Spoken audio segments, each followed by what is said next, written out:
Welcome to the pilot episode of the Peripheral Views podcast.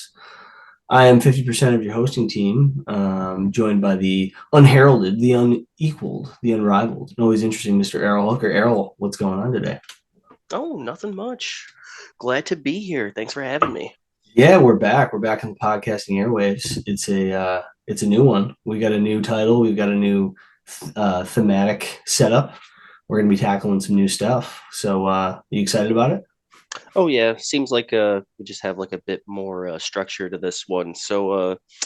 I'm pretty excited. I'm thinking we're gonna go through some pretty neat topics, some stuff that I don't think is necessarily talked about like all the time, or at least stuff that isn't like the most popular, but stuff that at least personally I feel warrants attention. So I am really glad that you brought me on here for this. Yeah, no. This is a little different, a little less shoot from the hip. We've done a podcast before. Those of you who haven't listened to, but we our former podcast was a little bit more. Well, first of all, years ago, didn't make too much impact on the old radio waves, but To it the was point where if anyone is a returning listener, I owe you $5. So yeah, oh just minimum. reach out to us, and I will get back to you on that. We appreciate it. Yeah, I mean that is the kind of loyalty you've got to reward. Period. But Absolutely. so this is going to be a little different than our previous podcast. And for our new listeners, just a little descriptor of what's in store. We're going to introduce some ideas in the format of which we're going to kind of dissect them and deconstruct them. We're going to touch upon a few bits of information to help our loyal listeners, our future loyal listeners, that is, know exactly where to find our content. That's what's going on in this episode, or at least in this pilot intro. We're gonna break down some contact info, further inquiries, suggestions, and we got to have that general feedback because we got to know where we're going. Yeah, I think like last time we discussed, we definitely plan on being a lot more like hands-on in the community, especially this run through. Um, it we only want to talk about what you guys want to listen to. So if there's anything that you guys find interesting or might fit like the motif of what we have going on, reach out, let us know, and then yeah, we'll if we're on long enough, we'll definitely entertain almost anything. So Yeah, I think like I don't know about you, Errol. I don't want to speak for you too much here, but like I think the major goal for or objective of this podcast is going to be specifically to start as a format to deconstruct things that you and I find super fun to talk about. mhm. That's most podcasts. I feel like in the podcast spectrum these days, it's mostly just an excuse for people to sit down in front of a mic and spew opinions, which is, by the way, awesome because you can do that in a free society. So we're going to do that, but we're going to do that about stuff that we find interesting at first, and then as that kind of opens up and you guys start continuing to listen, we're going to take suggestions. And like I said, Errol and I are pretty open-minded. So Yeah, that's what I was gonna say. There's honestly not a lot of stuff that we're not going to be able to like sink our teeth into eventually. right. Like there's if there's a little story behind it, I'll be intrigued for sure. For sure, and we'll do a little grazing here and then through the process and make sure we're touching things that are going on in the world. You'll as we move along and this thing develops, you'll start to get the gist of like what we're getting after. We're gonna have a nice topic to deconstruct or dissect for the day in each episode. And we'll continue to do that every time. But we're going to make time, even at the beginning and at the end of every podcast to, kind of scrape off whatever is going on in the backs of our minds, in the backs of the minds of our listeners. But we'll be touching a lot of different topics. So for this episode, however, we are going to focus on some of the at least in the intro part of this podcast, we're going to start talking about some of the contact info that you can reach us at, just to give you a little lay of the land. After that, we're going to do a deep dive into some of the dirty details regarding how and what the podcast will be focused on for future episodes, along with how we'll be unpacking those topics in each episode.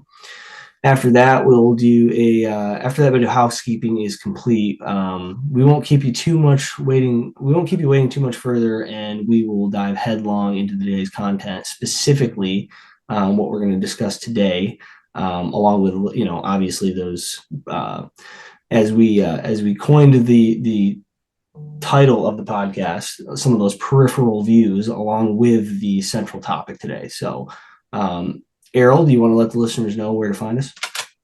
Yeah. We're gonna be found or at Twitter. You can find us at peripheral v123 or email right at Gmail at peripheral v123. We'll be updating our Twitter page regularly with new content and release dates, all that kind of fun stuff. So feel free to follow us there. Also, that might be one of the better ways to get some get the ball rolling on some like new topics. If any of them gain traction, it'll be a little hard for us to ignore there. Um, but yeah, and we also plan on releasing future episodes on SoundCloud, and the link's going to be peripheral v123 for that as well. Um, so yeah, we're not on Spotify at the moment, but we're definitely working towards it. We just got to get a couple episodes going. We just don't really want to waste their time until we actually have something Yeah, good going here. But yeah, yeah, we should have working on it. more stuff coming in a couple weeks. We're gonna try to crank stuff out pretty much weekly. We want to provide for you guys. So yeah, hanging tight for some announcements shortly. Perfect. Yeah, so that's the gist of where to find us.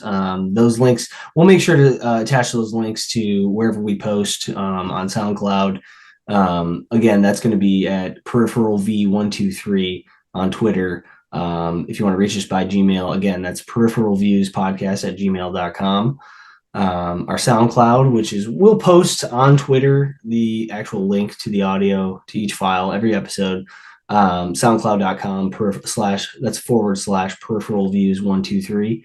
That's the SoundCloud link. You'll be able to get to it directly through our Twitter account. Twitter's probably going to be the place you're going to be able to find things most easily. That seems to be the app of the day. So we're going to make sure that that's where our stuff is able to be found. The Apple Podcast, we're not quite there yet. We just got to get some content under our belt, but we will get published on there in no time, and you'll be able to find us in the Apple Podcast app just under, yeah, guessed it, peripheral views. Just throw it in the old search bar. Spotify's coming up next after that, and like Errol said, we'll be working on launching that website no time flat. We're going to be chipping away at that.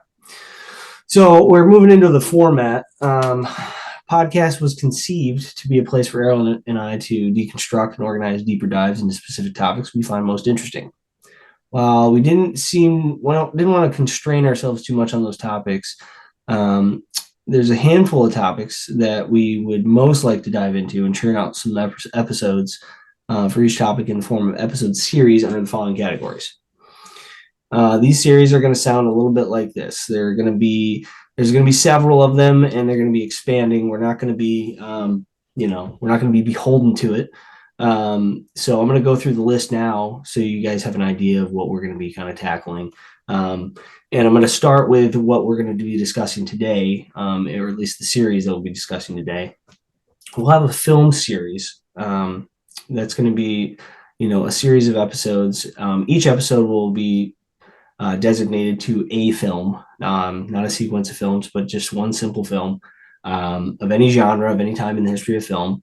We're going to deconstruct the plot. We'll deconstruct a lot of different things, and you'll kind of get the idea of how that format unfolds as we get rolling. We're going to take on some music, some albums that Errol and I find interesting.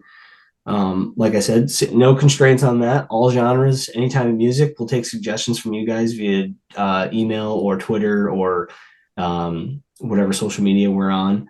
We're going to have a biography series that we're going to basically pick an individual we find significant, and we will deconstruct their story, try to tell some interesting anecdotes, things of that nature.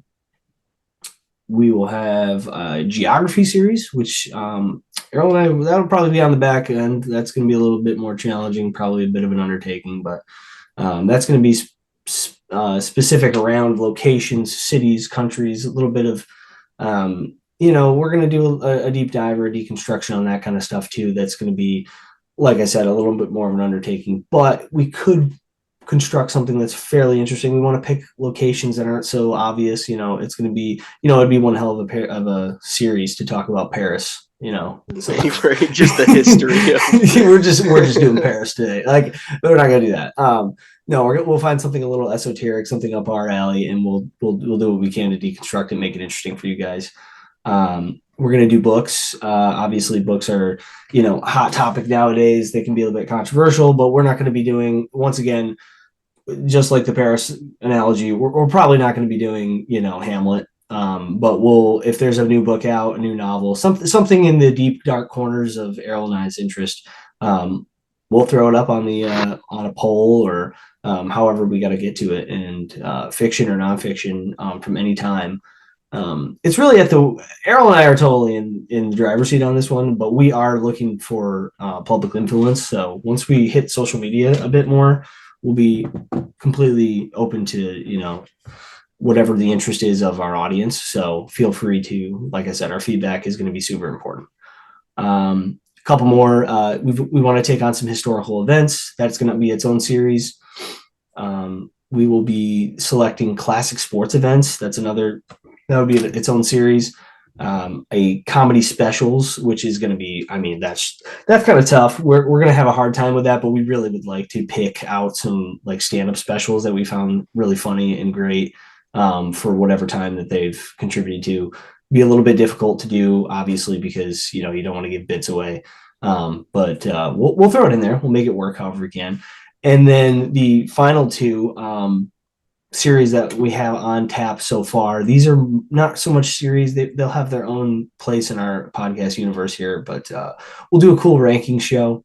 We'll pick a time. We'll pick it'd probably be something when we're looking to take a break, just a fun episode to sit down and maybe rank, top 10 films here, top 10 albums there, top 5 directors, top 10, historical events that we've covered in the podcast, whatever it may be. We'll do a ranking show, and the results of those rankings, after we do them, we'll post them on the website, post them on the Twitter page, and we'll take it from there and see what you guys think of that. And the final series, this is going to be our fireside chat. This is a cool one. Errol, you want to explain what the fireside chat's going to sound like? To my understanding, it was just as close to our old podcast, if I'm not mistaken. Yeah, We're just basically. going to just kind of hang out, just chat about stuff, not necessarily have any topics, just a little more topical than some of the other stuff that we're going to be getting into. And I don't know, maybe just like I don't know, almost like kind of like what we're doing right now, just like open discussion for like the future or like like plans. Yeah, just a little more open. Yeah, open-ended, open categories. We're not going to have. We won't be those. That's when we lift all the constraints and we can actually You know have. what? That will be a time where we'll be able to do a lot of like answer like a lot of questions and stuff. Like, Oh yeah, that'd be cool. Maybe we can you know do what like I a mean? mailbag. Yeah, Yeah, this is the exactly. beauty of the open format on that one, is that we can kind of what's the term? We can act like those episodes can be kind of like chameleon esque. We will whatever the demand is. Yeah, if we don't have any episodes like cooking up, we could probably throw together a fireside in like a week or so. Yeah, and So if let me tell you guys, if you guys are listening and all of a sudden there's been like 6 fireside chats in a row, we just gave we're up. panicking. We're We just need giving help. up. Yeah, the research became too much, and we just decided we're going back to the Yeah, shoot the shit podcast. probably But probably reading a book or something at the moment or learning about Paris. yeah, that's probably where that's going to be. But anyway, so those are the series. The main ones we're going to be focusing on up front are going to be film, music, biographies. Those are going to be kind of the core for now, and then we'll continue to expand in some of those other series we talked about, like books, historical events, sporting events. Some of those sporting events are going to be fun too. I wanted to add a little asterisk to that. We're going to probably kind of try to dive into some like classic fights, discuss like some classic boxing matches in the history of the sport and in boxing and MMA, just some combat sports stuff, some classic games that were that deserve like a second look. It's going to be more about giving a little extra shine to maybe some stories or some topics or events that kind of maybe got swept under the rug 30, 40, 50, 60, even 70 years ago, and giving those a little shine from a couple of guys who find it interesting. But like I said, the list of topics and categories will likely expand over time and include other content that we feel can contribute relevant dialogue, and will include topics based on feedback we receive from listeners. So be sure to leave comments on our posts and pages. So that pretty much sums up the podcast project moving ahead. So, Errol, you got anything you'd like to add? No, not really, other than I'm really looking forward to, really digging my teeth into this and, having some fun. Let's do it. Let's dive into episode 1. We'll be back with you guys in just a moment.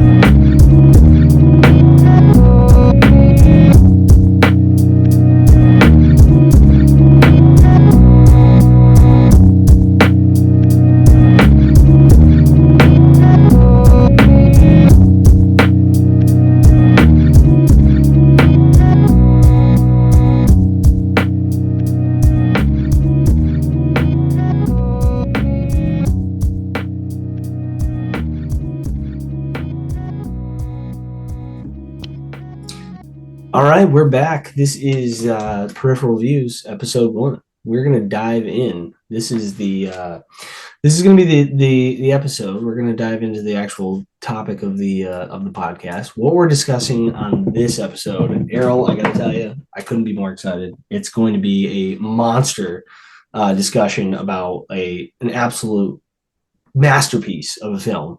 I'm excited to talk about a film as our first podcast episode, specifically because I really think there's just a lot to say, and film is a lot of fun to dissect and really get into the dirty details of production and what the film offered.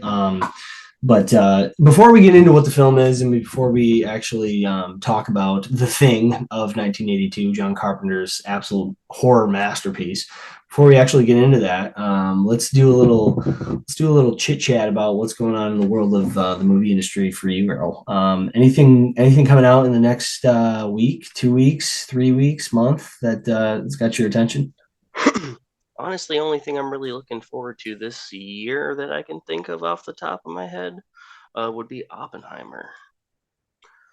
Um, always been Excellent. I've always been a sucker for that whole period. As we get towards the end of World War II, I feel like there's almost like a no way to explain it. Like everyone was so frantic and like scrambling to come to power, and it's kind of it's gonna be nice to see a film portrayal of kind of like what was going on the back lines, because I I feel like it's not even a crazy take. The nuclear bomb is probably the craziest like advancement like ever. I don't think, other than like in like literally the sun, like that shouldn't happen.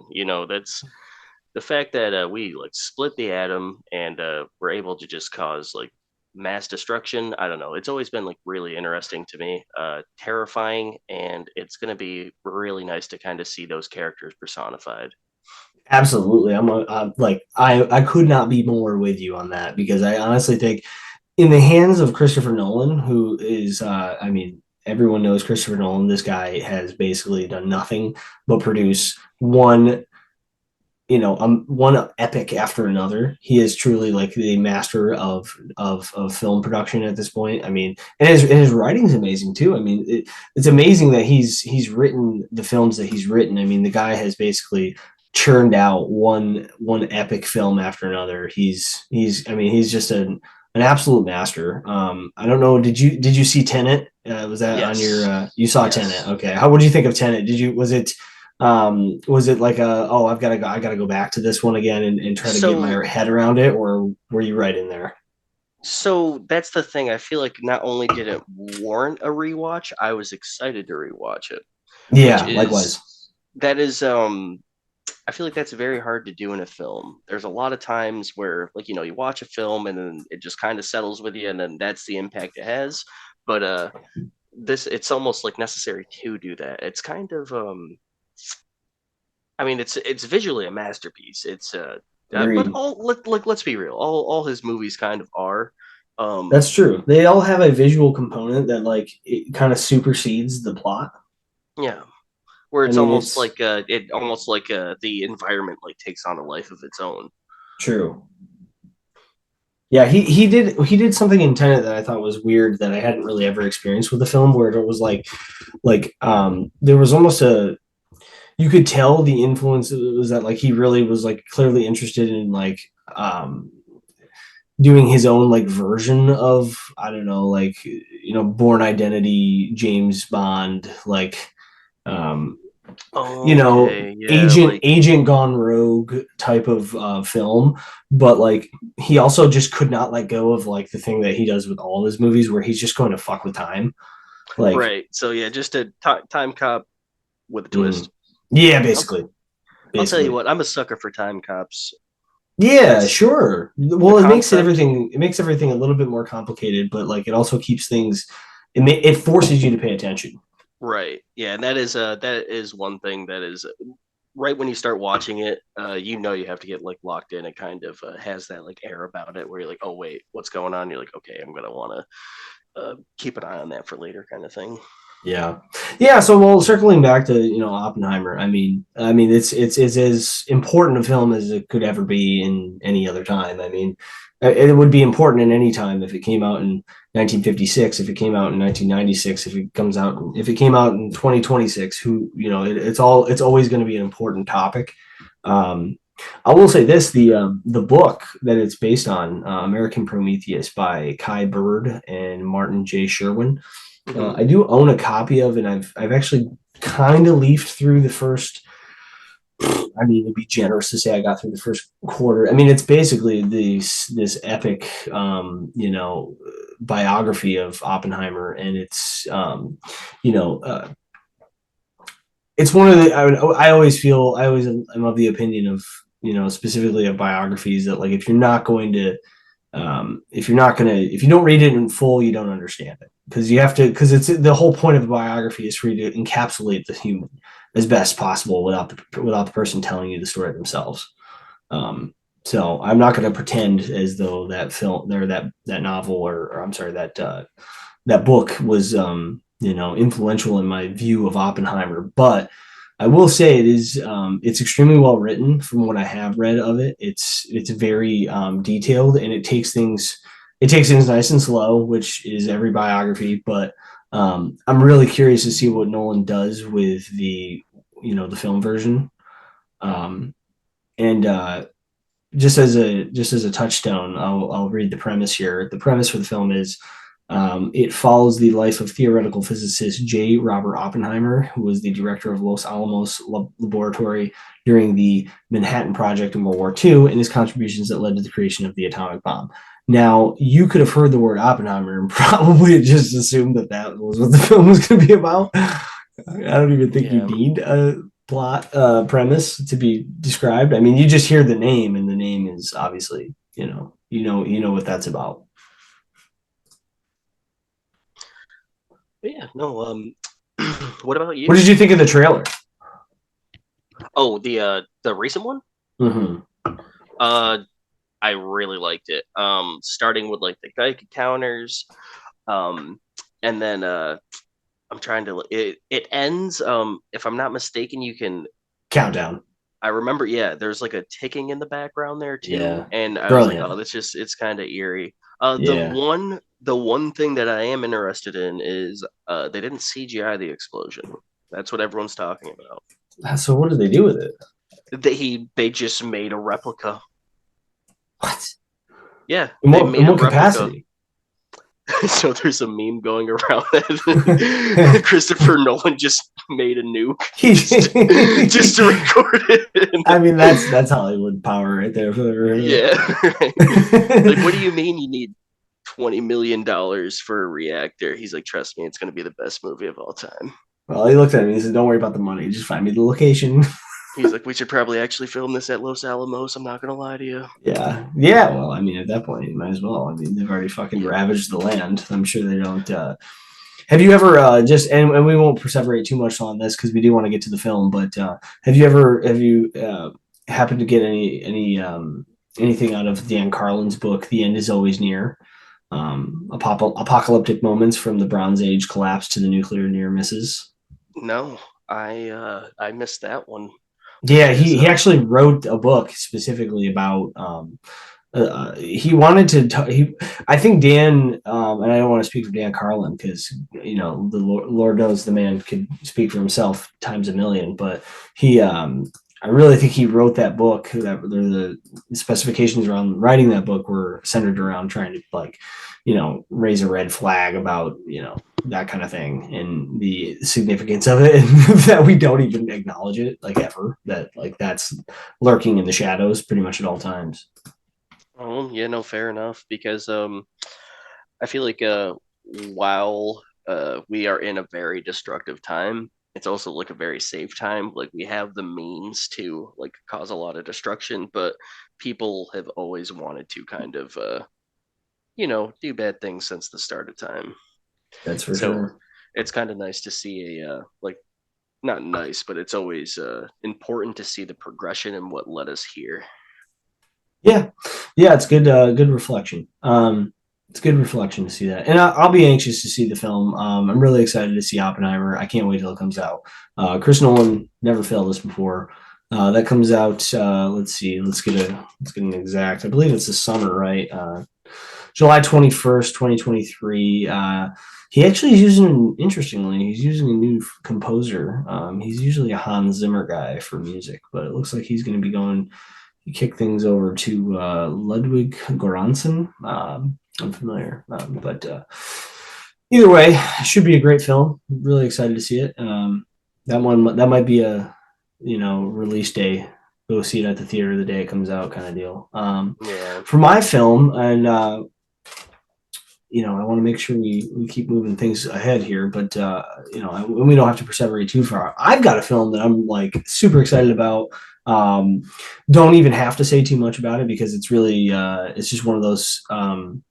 It's a franchise-esque film, I guess you could call it, but it's due out June 30th, 2023, this summer, and that is Indiana Jones and the Dial of Destiny. I mean, it's the last installment for the Indiana Jones franchise. Harrison Ford is in it as Indiana Jones for, let's hope, the last time.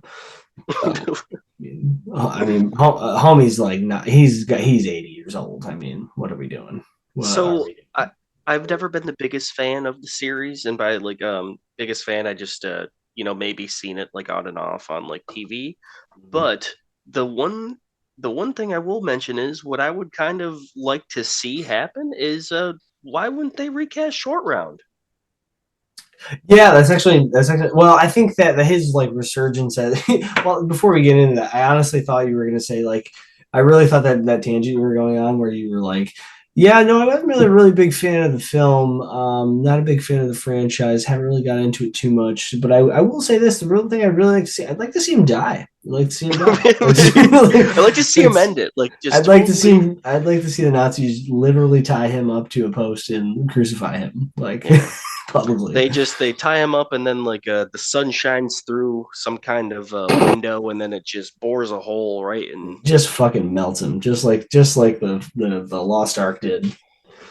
No, no, I think that the old short round. That's that. Well, first of all, that story was incredible that he came back to acting so many years later and won an Oscar. I That should was have a I should have wonderful said story. that for my movie because that movie really is good. That's I need to rewatch that one Ooh, after everything everywhere all at once. all Is at that what it's once. called? Yes, that Yeah, is yeah. I've heard it's great. I heard it's great. Haven't seen it yet, but you heard it is it's a really good movie. It might be like technically one of the best movies I've ever seen, and I'll just leave it at wow, that. that's interesting. That's big praise. Technically, yes. It honestly, Big praise.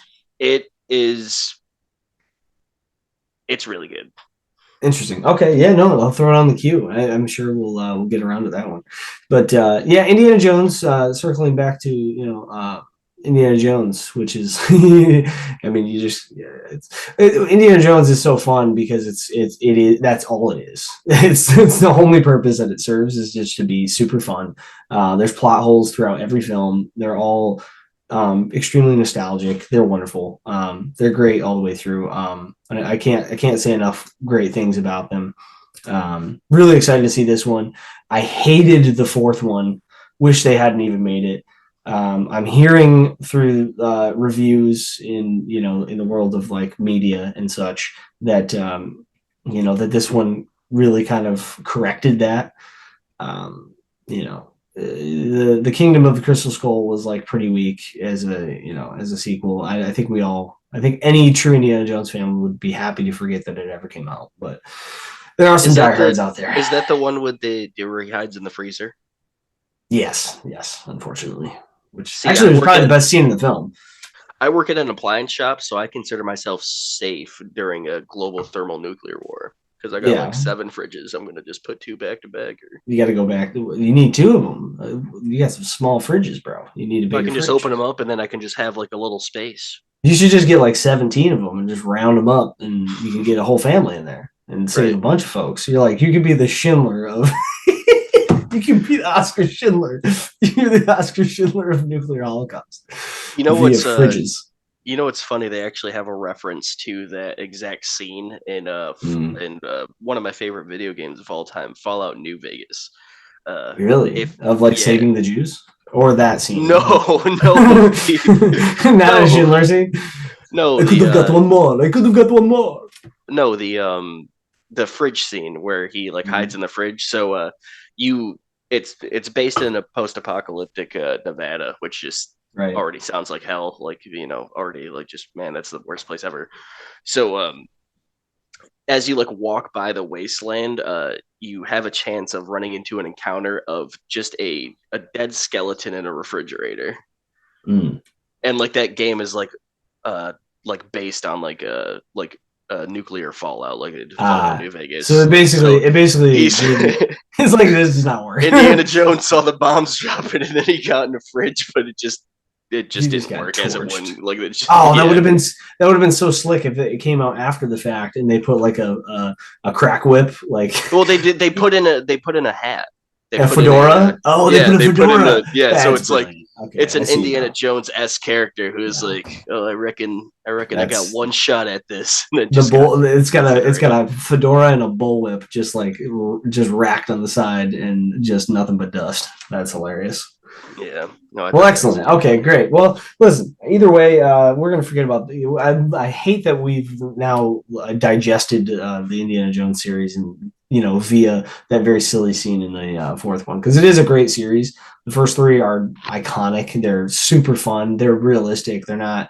There's not a whole lot of like fat on them. They're just goofy and extremely fun. This one's great.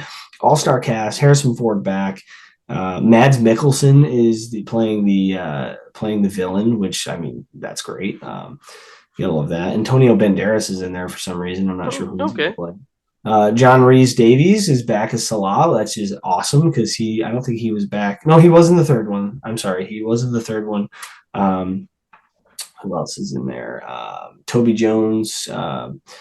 It's the cast is pretty insignificant on account of the fact that it really truly is just a great series, and I think there's going to be a lot of fun to be had with it. Obviously, John Williams coming back to do the score. You gotta love. You hear that score from that film, and it's And pure he nostalgia. doesn't attach himself to anything that's necessarily bad. Let's be Who, real. John Williams? No, no. Yeah, Well, that's Spielberg, I will say this will be kind of my last tidbit on the film. Spielberg, this is the first of the series that Spielberg will not be directing, turning over the directing responsibilities over to James Mangold.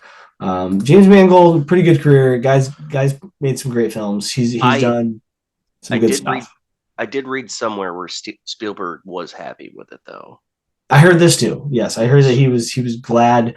I mean, this guy Mangold has made some great films. Let's go through quickly his little filmography. Just prior to this, he did Ford v Ferrari, which was I super. wanted to see that. Yeah, I got really good reviews. Matt Damon, Christian Bale. He did Logan, which was Okay. Really good. great. Yeah, I saw Logan on a plane. That was amazing. Um, I would argue it's one of the best like superhero movies almost to date, just because a lot of the Certainly the most times, vicious. a lot of the times, like with the Marvel movies and stuff, there's really almost like the Indiana Jones stuff. There's like no Yeah. fat to them. It's Right. just colors and explosions, and like the hero's gonna win. And there's been a couple movies recently that have been kind of turning that on their head. So while I've been getting the superhero burnout, I am pretty excited for anything that's trying to, push the boundaries and all that. I'm a Yeah. sucker for comic books and stuff. So Sure. Yeah, yeah, no. There's a lot of that. There's a lot of that going on, and I'm excited about it too. We'll see here. So moving on from Indiana Jones, that's my pick for Jesus. I mean, 40 minutes we're in, and we're just getting rolling here, but this is I love it. Yeah. we can So always just hit the spoiler disclosure, get right into it. now We're we right could there. we'll coast through. Let's just we'll keep on topic here as well. But recently viewed films, anything you've seen recently you want to just throw out there just to give it a recommend or an avoid. So is it something you think we should just cast off into the abyss and never watch, or anything you've seen that you're like, wow, that was really good? So almost right on that superhero motif with kind of like flipping the typical genre on its head. I really liked the film Birdman. I saw that recently, Great and pick. Great I pick. don't I don't know why it took me so long to watch. When I seen it out, or when it was released, I was like, oh, that looks like something I'd like to watch, and it's kind of slipped underneath my radar. Finally took the time to do it, and I love all the motifs in it. I love that it's just like the old school Batman just trying to struggle, like almost like with his like mortality and like his previous fame from Yeah. just being that flashy mediocre no fat, like you can make Yep. millions of dollars just from explosions, and it happens in film all the time. Yeah, um it's one of those movies that came out, and I feel like if you hadn't known that it won like every award or a bunch of awards at least, that you would have probably just skimmed over it thinking, oh, this looks pretty third rate. But if you pay close enough attention, I mean, the guy, its director is Alejandro Inarritu, who is just mhm. a master, one of the trio of like incredible Mexican um, filmmakers right now. And I mean, imagine this: the guy went from making that in directly into The Revenant. Oh, that I didn't Yeah, know he. Oh my goodness. yeah, he's But like that okay, that. that's I That could see boy's the like that. but that's a reasonable projection because there was really nothing wrong with Yeah, but Birdman at the here's time. the crazy part though. Those films are a year apart. Like he basically made them like 1 year, like right after another. Like, Like yeah, like borderline during each other. yeah, I bet you I would almost guarantee that the production, there was a crossover in production And I'm not in gonna terms of lie, the time. Revenant, that's probably one of my I didn't I'm It's I'm pretty another bad when it one. comes to like names and stuff. I'll have to Yeah, like when stuff clicks though, like that's one of my favorite movies of like yeah, sure. No, I've that seen like one's recently. yeah. I would say that's a great pick though. Birdman is absolutely fantastic film. I've only seen it the one time when it first came out, but it's one of those films that like you'd be. I've been waiting for a time to watch it again, and I think I'll probably work that in there. My film I'm going to throw out at you is actually, interestingly enough, we could tie them together in a way because there's another. It's another filmmaker of kind of the same style, um, uh, Denis Villeneuve. I struggle with his last name. Villeneuve, maybe. I think it's Villeneuve. Denis Villeneuve. Villeneuve. He's a filmmaker out of Canada who is just an absolute savage. I mean, the man has done nothing poor yet. Like everything he's touched has turned to gold. In fact, one of his films you and I saw together, if you don't recall, Errol, we watched Arrival. Um, Yes. we saw that in the theater even a few years back. But he's the guy is just, and obviously, he's becoming a lot more famous right now because of Dune, the Dune films. Oh, Yeah, he's okay. made the Dune films, but those are actually not the picks of the films that I'm gonna throw at the podcast for a recommendation. The film I'm actually gonna It's a strong recommend if anybody has missed it yet, which it's a little older. It actually came out right around the same time as Birdman, maybe a year apart or so, but it's called Sicario. It came out in 2015, and it is about. I mean, it's about as action packed as a thriller can get. Roger Deakins doing the cinematography, who is an absolute master. Um, the uh, the film is just an absolute powerhouse. It's truly impeccable in terms of the style of film that it is. Focuses on FBI special agents in the cartel on the Mexican border. I mean, and when I say that, like that should already grab your attention as an action-packed thriller. But man, this movie somehow takes it up a notch into like this unbelievable plateau that I don't think there's been a film around the Mexican drug cartel that's ever quite done it the thrilling justice that this one did. It was quite potent of a film. I mean, you don't want to miss that one. Yeah, I believe I have missed it, so I'll have to check that out. Sticking on the old list. So I've got a product I want to push a little bit. There's actually two products I'm going to throw at the podcast listeners as we're kind of rolling into minute 40 here, and we'll get to the film here very shortly. I apologize for the slow start, but we'll get rolling here. I do want to push a couple of things here at you guys. We're going to drop a spoiler disclosure. I don't even think it's necessary to say. Obviously, we're going to talk about a film today. The film is going to get rolling, and we're going to discuss it in detail, and we're going to discuss the plot, and we're going to discuss as much of it as we can. So, because I think that makes for a good podcast and makes for a good discussion between Erroll and I. So, if you're in the podcast and you're taking a listen for the first time, just know we're gonna probably be spoiling some shit. There's going to be some death, especially in a movie like this. So get ready for that. That's coming your way. The the idea that we're going to go at here is that there's a couple products I also wanted to include. One of the products, not so much a product, more of a content producing entity, and that is the All the Right Movies podcast. I want to push those guys. Those guys are wonderful dissectors of film, similar to the vein of this part of our podcast, this little niche that we're going to be taking on. Those guys do a wonderful job. They've actually done an episode on the thing before, and those guys just absolutely nail it. I mean, they just nail it front to back. We're going to do our best. We're going to still live in a shadow of those guys. But if you're looking for a podcast that does just films, I mean, these guys just nail it. All the Right Movies podcast. You can find them on Apple. They're everywhere. They're all over Twitter. They're on Instagram. They're on Snapchat. They're on TikTok. I'm pretty sure they've left no stone unturned. And man, they just absolutely hammer the film dissection game. And I want to give them a quick plug. So if you guys are looking for more of what you're going to find in this episode, because we are going to deviate from film quite a bit. Like we're not going to focus entirely on film throughout the course. We will be definitely circling back to quite a few movies. This is going to be part of our construction, but if you're looking for film and you want to hear some nuanced professional opinions on, production, on music, on scores, on cinematography, on behind the scenes stories about production. These are the guys you want to listen to. They're wonderful. Don't forget about us because we're going to do our best too. But these guys are great. Big influence on the construction of this podcast. All the Right Things, All the Right Movies. I'm sorry, podcast. Find them on Apple. Find them on Twitter. They're all over the place. Give those guys a shout. So, Erroll, let's get into today's podcast. What do you say? I think we got the spoilers down.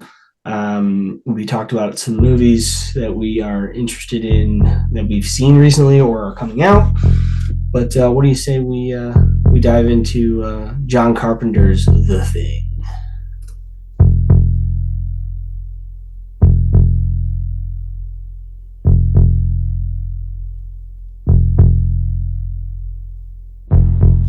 Let's do it. My first comment, what I would say if I had to describe The Thing or the film in one word, it would be phantasmagoric. Oh, yes. So I can't. Little big of Perfect. it's kind of a big word, a little fancy, but it's Great. it describes something dreamlike, fantastical, unreal, deceptive, or shifting appearance like an optical illusion. Mm, Um, perfect. it's it's almost perfect, like that would almost perfectly describe the thing. Um, Not only like how it operates, because yes, it's a shape shifting entity creature. Kind of, let's be real. Without I mean, the spoiler warning already. It's like a bacteria. Period. Um, That's just what it is. if Microbacteria specifically. if we look at the sequel, Prince of Darkness, it's the liquid essence of Satan is what it is. Oh, so they do expand. See, interestingly enough, I've actually Yes, never seen the sequel, and I I have not always have either. always wondered where the topic goes. Well, we'll get into that. I think we'll hold off on some of the development of where that goes. Let's introduce the film a little bit. Like, let's dive into specifically what we get out of the film because it is. I think you're right, and I think that I actually think to a certain degree, you're the word you confounded there, which you didn't confound it actually. It turns out it's a real word. Can we circle back to it? Yeah. Could you give us another rundown of give us the definition of that word again? So on top of it being like just like a dream, like a fantastical, unreal, deceptive, shifting like appearance, it's also a form of form of horror theater, phantasmagoria, or not like Interesting. yeah. I So want. it's um the original is just all it was is just like lanterns to like project kind of like stuff on the walls, and that's kind of like where it gets its definition, like a phantasma, like a like ghost like, but Mhm. always shifting. But I think both the thing itself and the air that it creates, like where it's kind of around or like creates like in the movie, is it's definitely like spooky, but not in like your typical like there's a monster and we have to like track him down and he's coming for us, but like spooky as in like, we don't exactly know what's going on as you're watching it. No, it's more menacing. It's more menacing Yes. than that, right? So like you get that sense, and you know, before we kind of start unpacking the plot, because I do agree, I think you're on the nose with that. Is you know the film itself seems to kind of focalize on this. Like I think you actually pointed it out to me in off air about it being a bit of like there's definitely an objective of trying to accomplish body horror.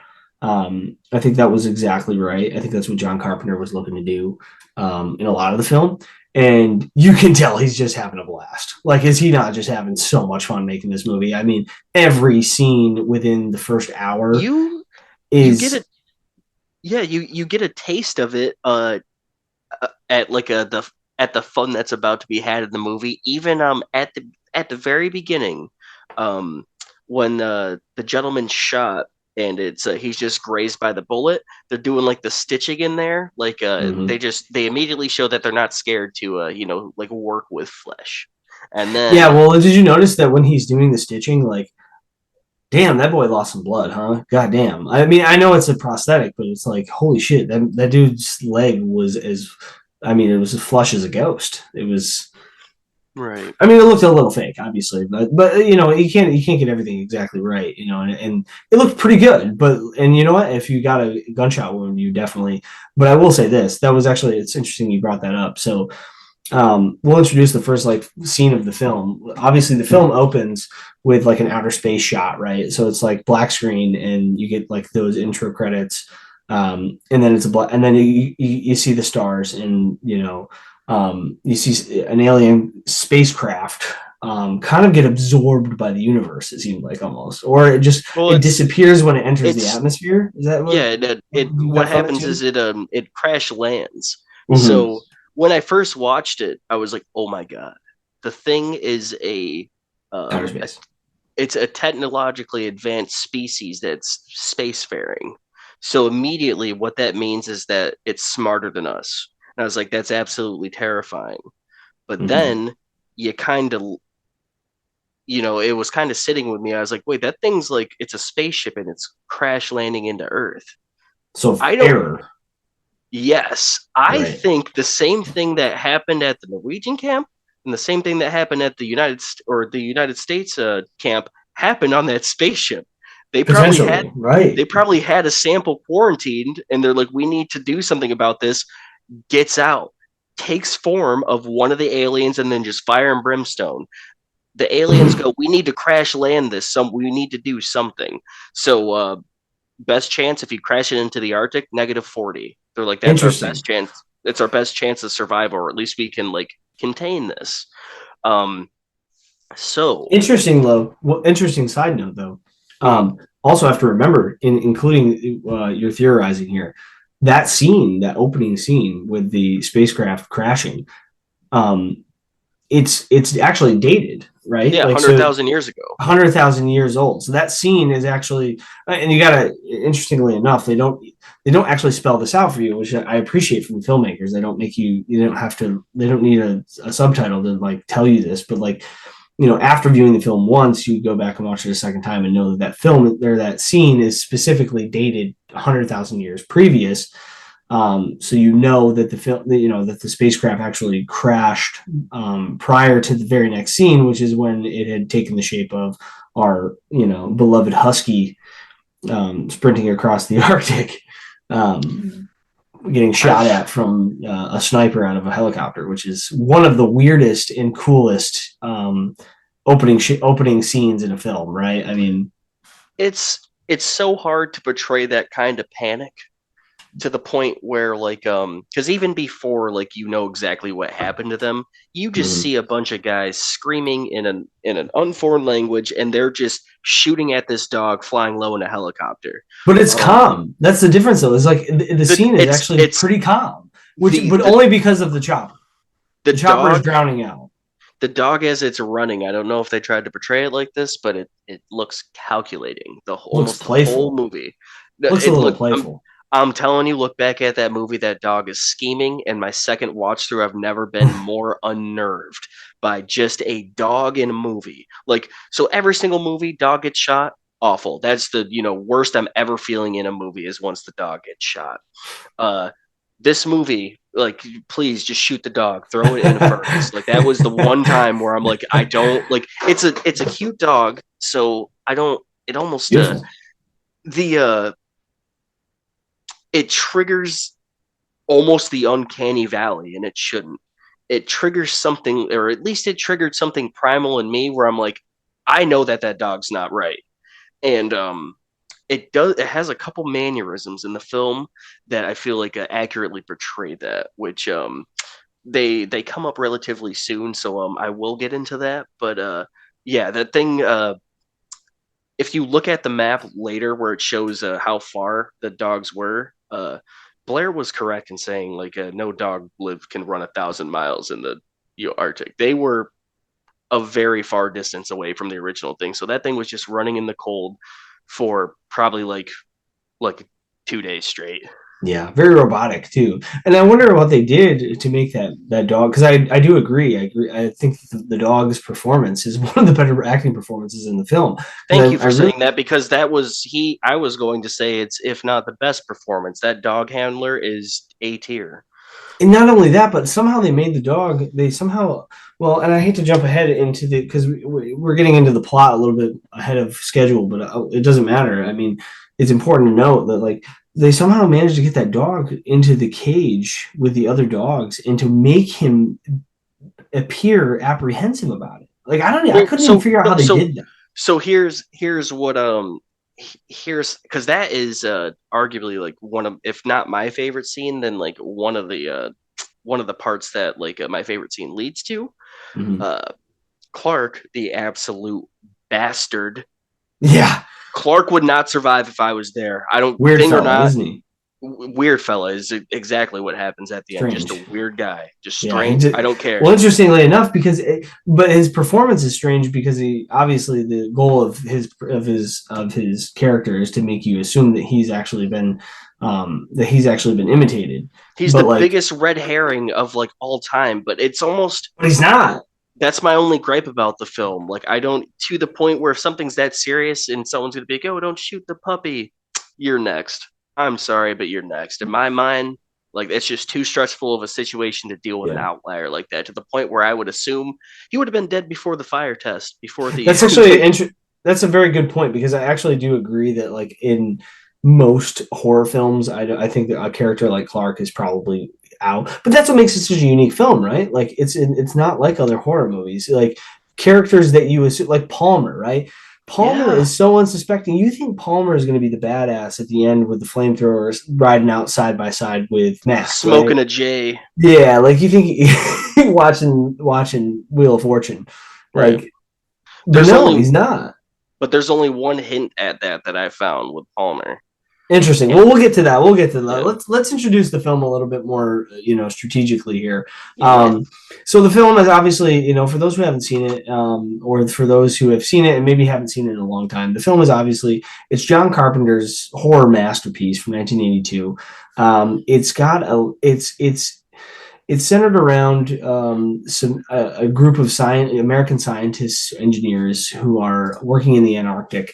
They're basically they're basically stumbled upon by a sled dog um, being chased by a helicopter. That's the opening scene that Erroll and I are discussing here, and the the scene unfolds, and it unfolds in a very captivating way. It grabs you, like you can't look away. First of all, you can't look away from the landscape. I mean, the cinematography is gorgeous. This is done by cinematographer Dean Cooney, who is he's worked with John Carpenter quite a few times. I think he actually did the original Halloween.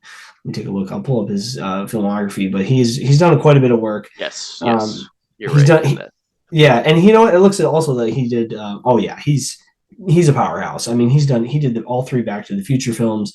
The man, oh, good lord! I mean, he did Who Framed Roger Rabbit, which Ooh, is iconic for like in terms of visuals. Like, I mean, you don't get another film. He did The Fog. We're talking a couple of the Halloween films, all three Back to the Futures, like I mentioned. Apollo 13, which was his most accoladed work. So I mean, and you get a sense for that as soon as the film opens. You get this like unbelievable Arctic backdrop.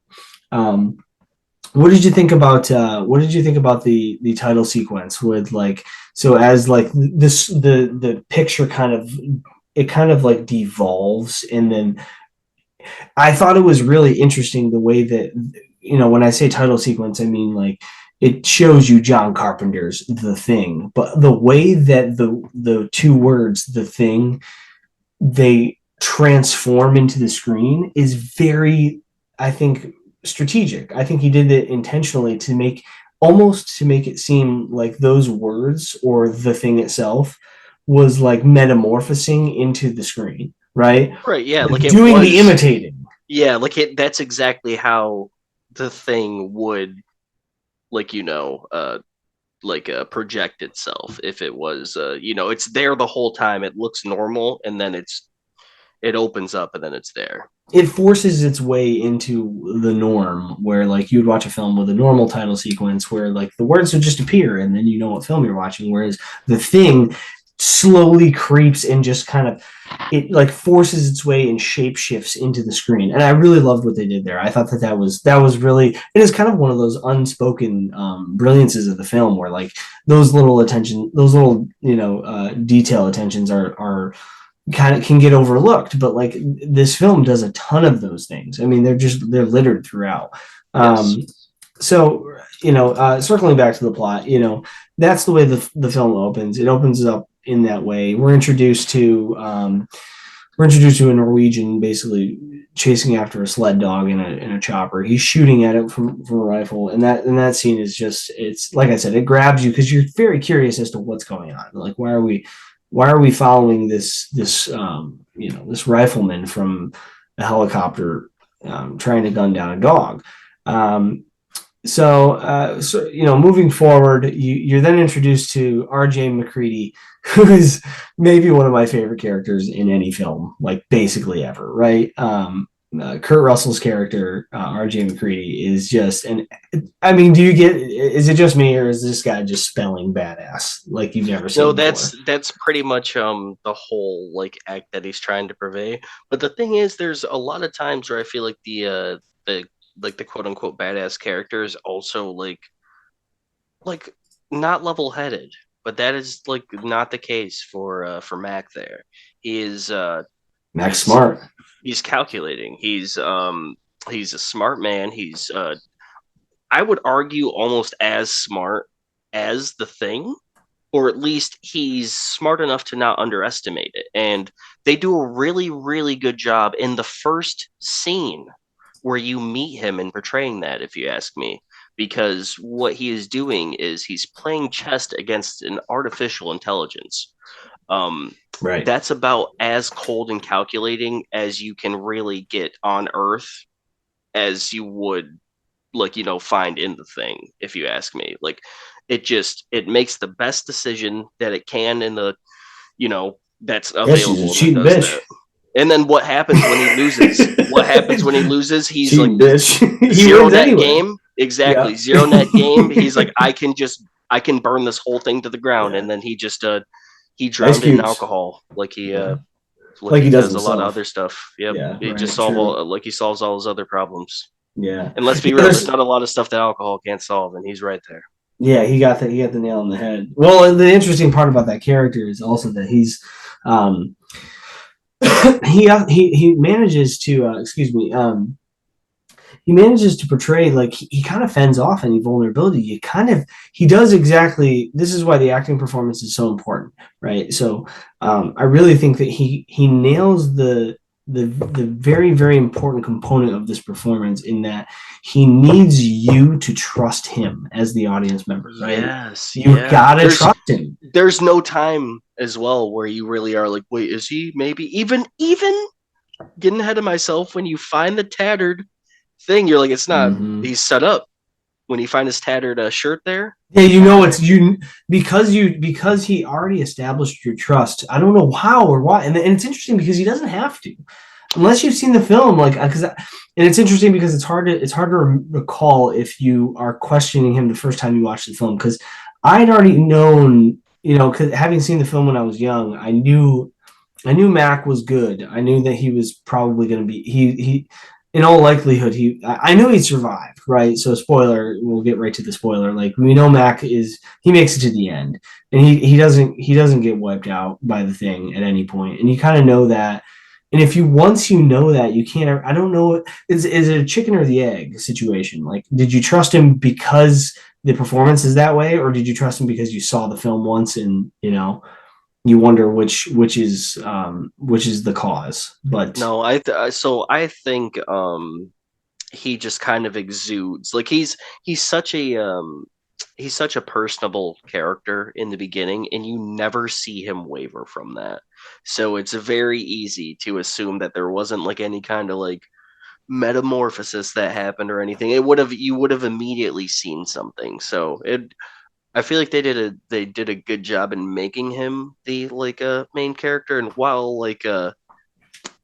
everyone else is paranoid, and it might even lead you to kind of be like, hey, what like exactly what is going on with Mac? That just I feel like that just builds on the paranoia that was felt from the people on the on the site. yeah, So like agreed. if we as viewers, fourth party viewers, like can't even or sorry, third party viewers can't even like ascertain, like that's why they're at each other's throats every single time. Like, they would have been ornery, like they were saying in the beginning, even if there wasn't like a creature there. You can go crazy like, 5 minutes if you ask Yeah, old right. Miles. Yeah, yeah. Oh yeah. Yeah. So Miles brings that up yeah, at one Uh, point pretty early. Or sorry, Knowles, no, I'm sorry, yeah, Knowles, Nars, yeah. not Miles, Knowles. So yeah, like yeah, he brings that up pretty early in the film. So but anyway, so we'll keep moving ahead. Had you seen the film before the viewing for the podcast, or and if you Um, had, when? so yes, but also I was probably like a teenager. Like I didn't like when it came out, I probably like watched it, but I didn't like actually watch it. You know what I mean? I didn't sit down and It came really out in like 90. It came out in 82, so there's no way you saw it when it came out. But I see what you mean. I know what no, you no, mean. like when I like I've just like watched it like when I was younger. Like I think Right, right. When it I made its wanted circulations in the airwaves. yeah, and I didn't really get much from it on my initial watching just because I think I was like just entertained with something else. But I do like remember the anytime like the thing shifted, like everyone's attention would like go to it, and I was like, oh, that's like horrifying. I was like, that's okay. It was like really boring before, and now like look at that's crazy. And then just due to like cultural references and stuff like that, I always knew that the thing was pretty much like top tier and just like a predecessor to a lot of like body horror in general. Like one of the first movies to really like go there with the special effects, and it really is grotesque, like almost. Truly, And the thing is, it's like grotesque, but not even for the sake of being grotesque. Like it is, it's it's well done. I think it's very. Oh yeah. No, it's one of those films that like yeah. Likewise, I had a similar experience with you. I saw it when I was younger. I think it was on a tour. I had made a tour through film, especially horror. The right time of year and the right mood, you can really dive into. There's such a good surplus of great horror films. This one stood apart for me though, in a lot of ways. Like the first time I saw it was like around the same age that you said, probably in my early teens. Watched it, loved it, and then just kind of it disappeared from my memory. It was one of those experiences where I was like, God, I love that, and then I just never circled back to it for a long time, probably about 10 years. And then when I did, I was so happy that I did because it was I was like, wow, this is a special film, and it's got a lot of access to it that needs to be discussed. So let's talk a little bit about the release of the film. Stating here is that the lack of information about the film's special effects drew attention of film exhibitors in early 1982. They wanted reassurance that the thing was a first-rate production capable of attracting audiences.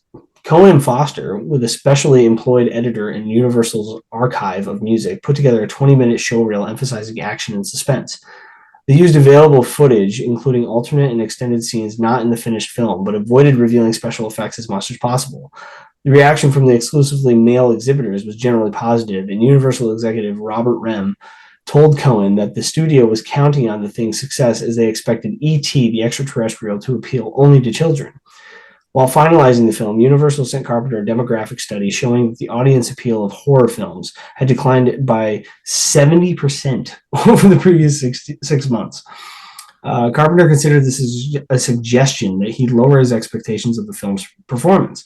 After one market research screening, Carpenter queried the audience on their thoughts, and one audience member asked, well, what happened in the very end? Which one was the thing? When Carpenter responded that it was up to their imagination, the audience member responded, oh God, I hate that. That's so interesting. So like he doesn't want to think, he just wants to be educated. right, Or he right, just right, right, sorry, he right. just wants to be entertained. Like that's it. Right. Like just Mm-hmm. So let's move that. We'll move that kind of into, and well, so well, that's I mean that kind of like goes to it was overall when it was initially started, it wasn't really well received. no, it wasn't. No, it It wasn't. And we'll became talk about that in this section because I want to talk about I want to talk about 1982 because 1982 is a really just a oh my god, monster year, just a terrible monster year to year. release a film. Yeah, I'm you're so kind of up yeah. for it. You're really up against it. Let's talk about some of the big films in 1982. Let's dive into them. So 1982, let's talk about E.T., like you said, of course, yeah, which is I just, mean I mean, even to ET this day, like, to this let's, day, I mean, yeah. let's look at the list. These are the top 10 films in 1982 in North America in terms of box office grossing. You had E.T. who pulled in 360 million, which in that time is unheard of. That's multiple billions of dollars. I mean, that's probably 1 point something billion, 1.2 billion. Hmm. Tootsie. I don't know if you've ever seen Tootsie. That's something you ever No, but crossed I'm your ears. familiar with it. Good film. Very, very. It's like the slightly more adult version of Mrs. Doubtfire. Okay. Good film. That's actually pretty funny. Um, an Officer and a Gentleman, Rocky 3, number 4. Really? Yeah, interestingly enough, Porky's. Porky's. I don't know if that's that. I've heard Porky's is great. It's not. It's before my time. Heard it was good, but haven't got to that one. Star Trek 2, The Wrath of Khan. Number coming in at number 6. Interesting because I know that Star Trek was huge in the 80s, but Yes, at yes. the box office, it's pretty crazy. Number 7 coming in is Eddie Murphy's 48 Hours. Hmm. Number 8, interestingly enough, this one holds up as far as I'm concerned in 1982. What a great film. Poltergeist. Great Yeah, movie. it's crazy that that's number eight because no, but it also makes sense because like you were saying, there was a 60% decrease in horror, but I'm almost positive Poltergeist, almost more than the thing, was probably single-handedly played a part in the revamp in horror because it ebbs and flows, the horror genre. I'm not gonna lie either. I'm not a big fan. I'm not a big fan of horror. I prefer psychological horror. That's why I uh dollars to donuts, I hold the thing above Poltergeist, but I will never ignore the cultural impact that the Poltergeist had on both like film and just like the horror Yeah. genre in general. No, I totally agree. And you know what? Poltergeist is a great film. And the reason that you're absolutely right in that like resurgence in the 80s of like, well, you know, horror Think movies about were right after doing that, just went okay. full slasher. Well, Think because about of it. Spielberg. I mean, Spielberg is the guy. He's the guy. He was involved in Poltergeist quite a bit. Oh, what? And that's yeah. So like No, he not had his oh, sorry, no, Creep Show. I thought that was no, yeah, I know what you're thinking. No, yeah. Spielberg, and you got to look. I mean, E.T. Well, we could talk about E.T. one day. I mean, E.T.'s a great film. It is a great film. That's a tough year for Can film, I just in general, can I but ask a it's question about ET? sure. Like, do you think they just left him? No, because no, honestly, no. Okay, so no, that's not fair. Um, when you, as a child, even as a child, I was like, this alien isn't that smart. But it did learn English like relatively soon. But like, I mean, he did build like an intergalactic receiver. But I'd be like, why do you like need? I'm a child. Why do you need my help? Like, Yeah, I he don't didn't know. seem to be valued too much from whence he came, but I don't Well, know. We can dive into that in an ET episode, but we I should just too because it's an American classic. I feel like an alien would be more capable on Yeah, he was you pretty know. incompetent, Oh wasn't no, he? so you know what? Here's the benefit of the doubt that I will give him. If the Earth had higher gravity, that would make sense why he was wobbling around and looked all like scrunched because he's like it's like Oh yeah, I mean when he entered maybe the like atmosphere. yeah, or like if he lived on like a smaller planet or like like a moon somewhere, like he's just like it's Mhm. heavy here, bro. I can't walk. They're coming for me. My He's like spine hurts. right, he's waddling away from the he's like I'm so fast on my moon, like and I can like I Yeah. could barely breathe the oxygen here. Okay, I'm sorry. I'm sorry, No, no, ET. no. We'll keep That's moving. I We'll give keep you moving. No, listen. Hey, we'll do ET. ET's got Space Force, but we'll get to it. We'll get to it did you because real quick 1982 was a. No, go ahead. Go ahead. oh no, quick anecdote about ET. Canonically his species is in the Star Wars universe. Oh, they worked him in. That's great. Yeah, there's a planetary like senatorial meeting, and then there's just there's two of them just hanging Yeah, out, two little ETs. like a pair of ETs. Yeah, just like representing like in the Senate, but like You know what? That's great. they go past it real quick. That's great because you know But what? oh no, they say ET might be force sensitive. That's why he's able to carry Elliot. But I got to be honest. That's the thing about it is like I kind of feel like ET got forgot. He got forgot. That poor film. Like it was such a monster. But like how many people are really truly showing There's a their kids remake that coming up. movie? I promise, man. I Yeah, will bet you're my not life savings wrong. that we'll see one within a decade. I No, will you're not wrong. guess. But anyway, so moving on, we're gonna move on from films in 1982. E.T. by far the monster. Quickly though, give me a thumbs up or thumbs down. What do you think about that Thing poster? The we'll say the there's several variations, but there's Well, obviously the if one you notice with the the main humanoid. one, if you Yeah. notice the main one with the light shining, it's the same uh kind of shine that's coming through with the thing when it comes through in the title. Yeah, no, that's exactly right. I Yeah, think like so they're that saying like it's like not like personifying the thing, but I guess like actually like showing it, because it's not Yeah. a when we're being real, it's not like a it's like a bacteria. It's not the monster.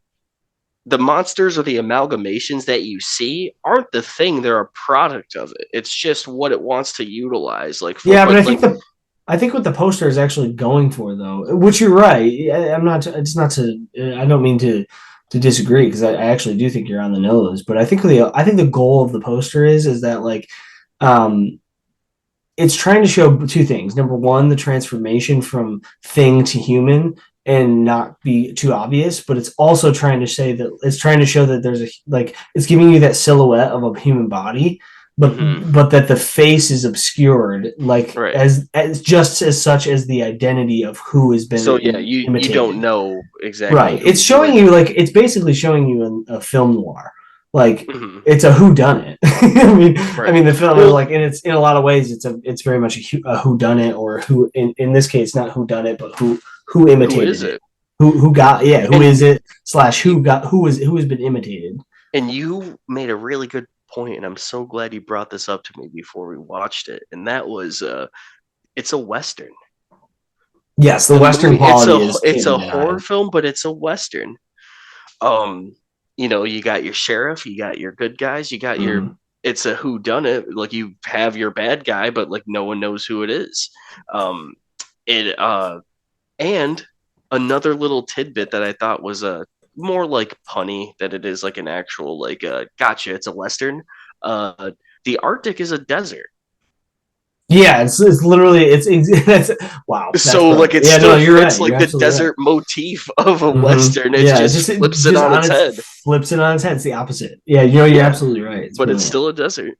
Yeah, no, so it gives you that same. Well, the thing about the desert is, and this is what made Western so great, and this is what makes the Arctic and the thing so great, is that, Isolation. yeah, exactly, isolation. There's nowhere to go. Like, you can't go. You won't survive in any You direction. can't survive going to and fro. Hmm. Um, And you have an it intruder. You have an intruder, so you have, like, someone comes into town somebody's rolling into initially. town. Yep, exactly. You could do a one to one and I would almost love to see this. Like if you did like the thing in like an actual like western like an old-timey style, you have foreigners coming in speaking a different language. They don't know exactly what's like going on, but they're like, "Oh, it's like El Chupacabra."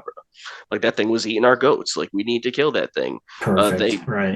ring something by. The sheriff comes in town. He's like, "Oh, what are these guys doing around here?" Bing, bing, bang, shoots him Hmm. down, and instead of being frozen, it was just dehydrated, or something. Yeah, You know what no, I mean? there's really something special about that, and we can dive into we'll dive into a little bit more of the, because I'm curious. You've actually been a little bit more familiar with the adaptation of the novel, and I'm curious to know a couple of details in relation to how that transferred to the big screen. But before we do that, let's dive into the director. So I want to talk a little bit about the director of the film, John Carpenter. Okay, so lot to say about this guy. I mean, this guy is a legend, of course, of basically just film in general. Side note, little tidbit: he was born in Carthage, New York, Oh which is yeah. really cool. Carthage, New York, for listeners from abroad who are not, who are not familiar with us and where we're from, but Carthage, New York is actually little village about 15 minutes outside of our hometown in Watertown, New York, which is very close to the Canadian border. Um, he was born there. That's just a side note. We didn't pick this film on behalf of that or anything, but that is a cool little, anecdote related to his backstory. But the guy just did nothing but pump out incredible films. Like, and he has his own style. He does a lot of his own music, or worked with someone to make his own music. The guy is, basically retired. I mean, let's go down through his filmography, if you don't mind, Errol. We're gonna go down through it real quick, Hmm. and you I'm gonna list them off one by one, and then you tell me which one lands at the top of your list. You tell me which one's your favorite of the ones that you've seen. I don't expect you to have seen them all, but give me your favorite among this list. So you've got Dark Star 1974. That one I haven't seen. Assault on Precinct 13, which was remade, I think Hmm. once or maybe even twice. You have the original Halloween. A classic. It came out in 1978. 1980, he does The Fog. 1981, Escape from New York. 1982, The Thing, which we're discussing now. 83, only a year later, he does the film Stephen King adaptation in a film called Christine, which is about a car that kills people, which is Oh yeah. sounds a little silly, but it was great. Great film. 84. So you're talking three, one, two, from 1978 to 1984. He basically did a film a year, which is pretty impressive. I mean, that's a hell of a pace. 84 he does Starman. 86 he does Big Trouble in Little Chinatown. Or I'm sorry, Big Trouble in Little China. 87 Prince of Darkness, which is the sequel, as you discussed. 88 he does They Live. Takes a break, comes back in 92, Memoirs of an Invisible Man. 94, In the Mouth of Madness. 95 does a remake of Village of the Damned. 96 does a sequel to Escape from New York and does Escape from LA. 98 Vampires. 2001 Ghost of Mars. And then in 2010 a film called The Ward, and he hasn't done anything since. So he's basically, you know what's funny is he's kind of like Johnny Depp. He worked with Amber Heard and just retired right after. It's been downhill ever since. Yeah, he said that's a wrap for me. Yeah. No, I Anyway, have to so of say, that list, would you put this at the top of that list? Is this the I best thing really, you did? I really would. Like I said, I'm not a big fan of like horror in general, and I would argue that Halloween's probably like a close second up there.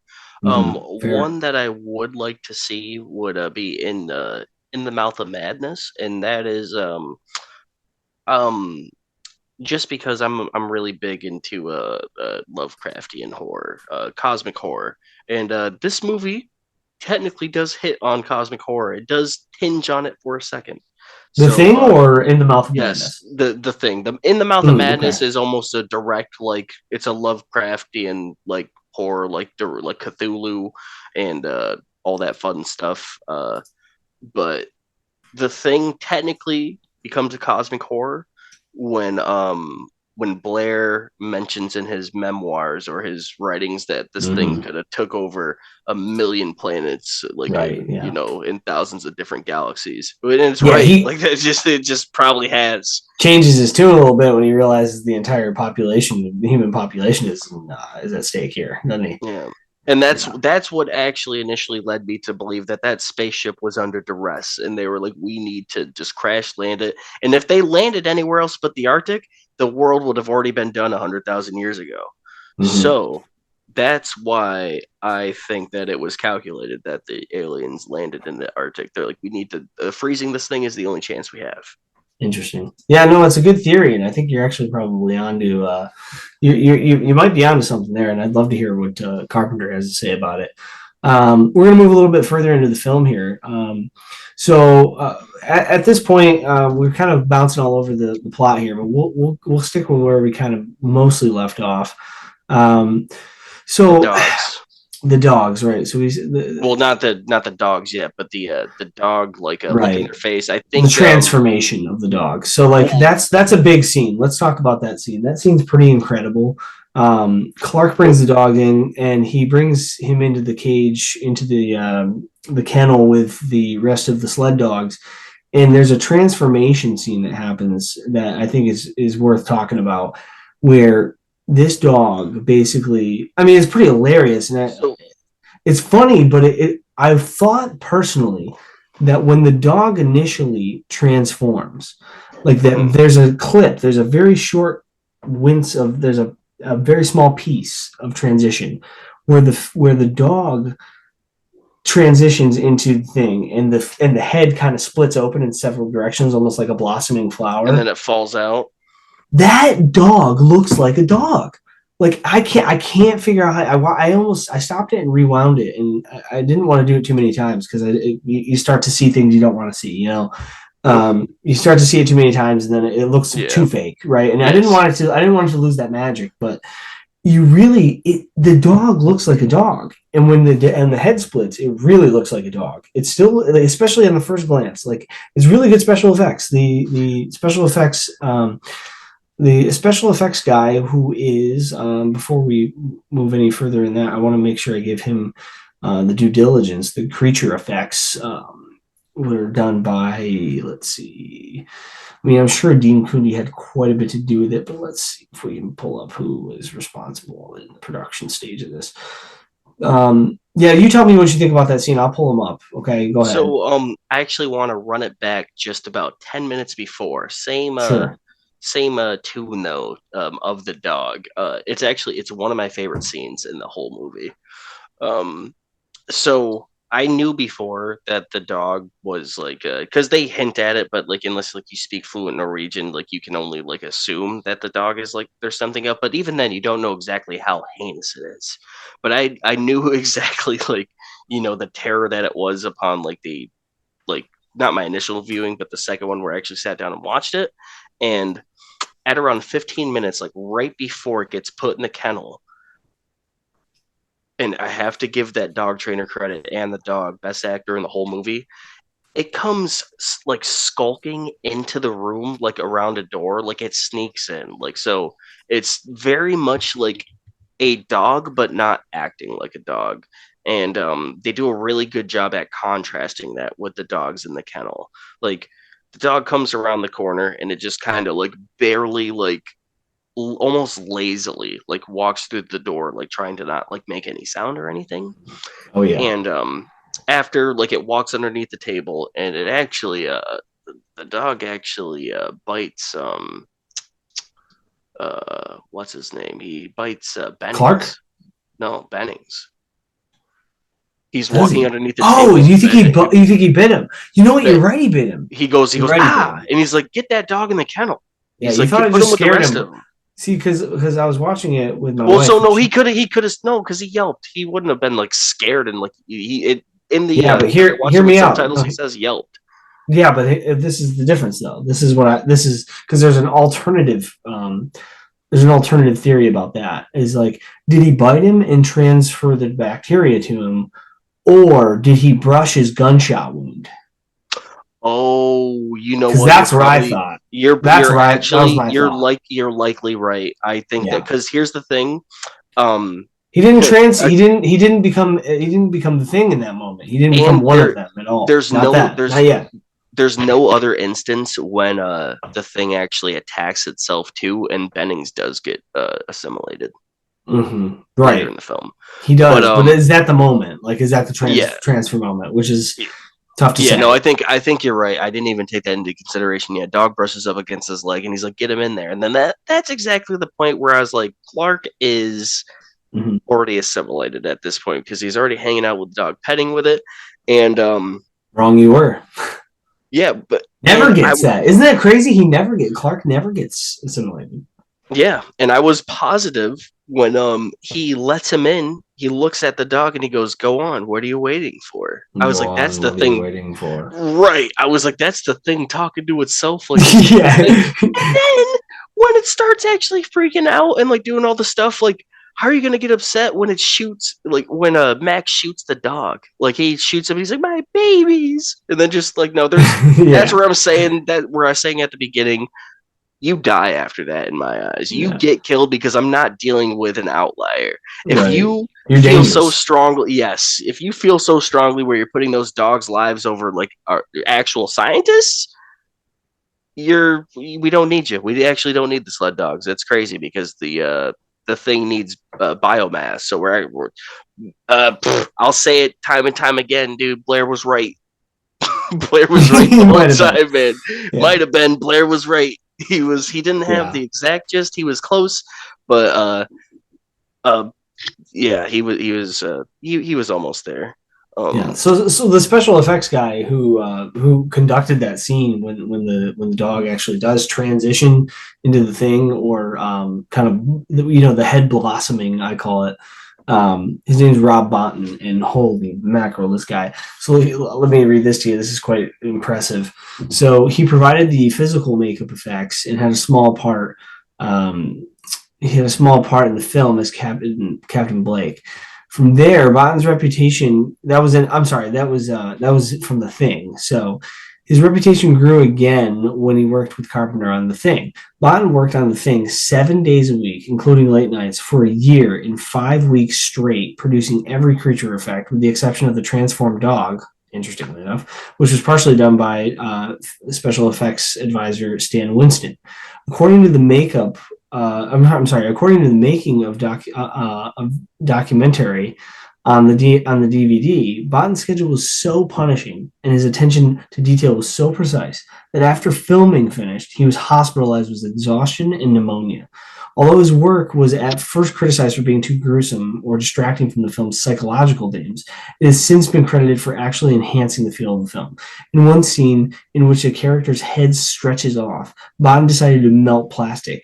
Little did he know that the melted plastic released explosive paint thinner, so when the director decided to put a flame under the camera lens, the entire prosthetic exploded. Oh my god.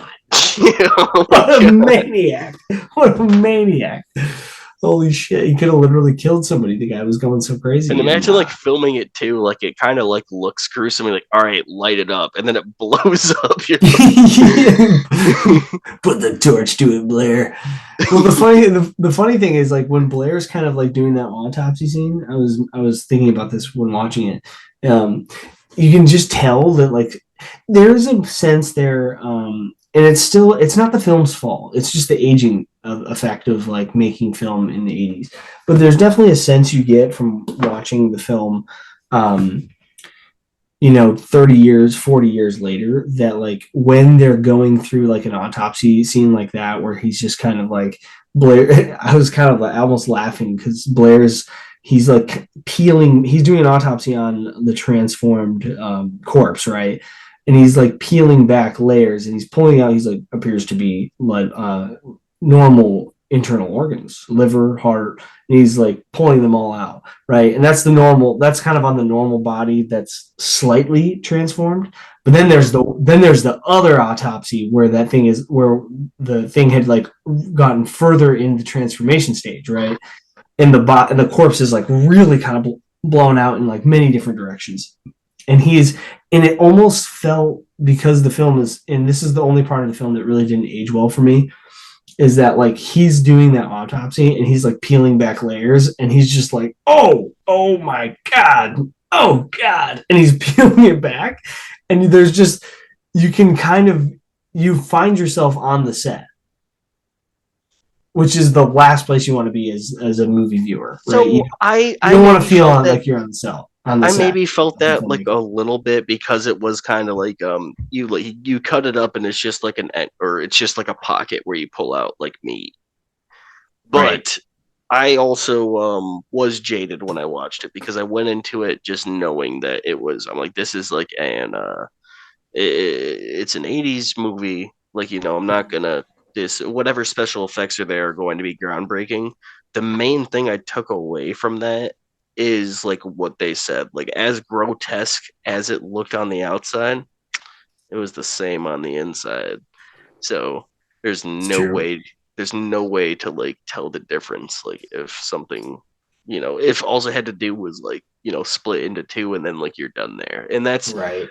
I feel like it did a really good job portraying that, because you're waiting for anything. You're waiting for him to pull it out and just pull out like a bunch of green organs and just be like, Mhm. I've never seen this before. It's like, no, he's just got two hearts. What the heck? Well, when they bring one of the first corpses in too, like I was mentioning this earlier, is that when they bring it in, it's like the corpse is like steaming, Mm-hmm. and like so like you can watch it, right? You can watch the film, and like normally you watch a horror film or a scene from a film of that caliber, and the first thought you think is when you're like, okay, body horror, this is grotesque, like okay.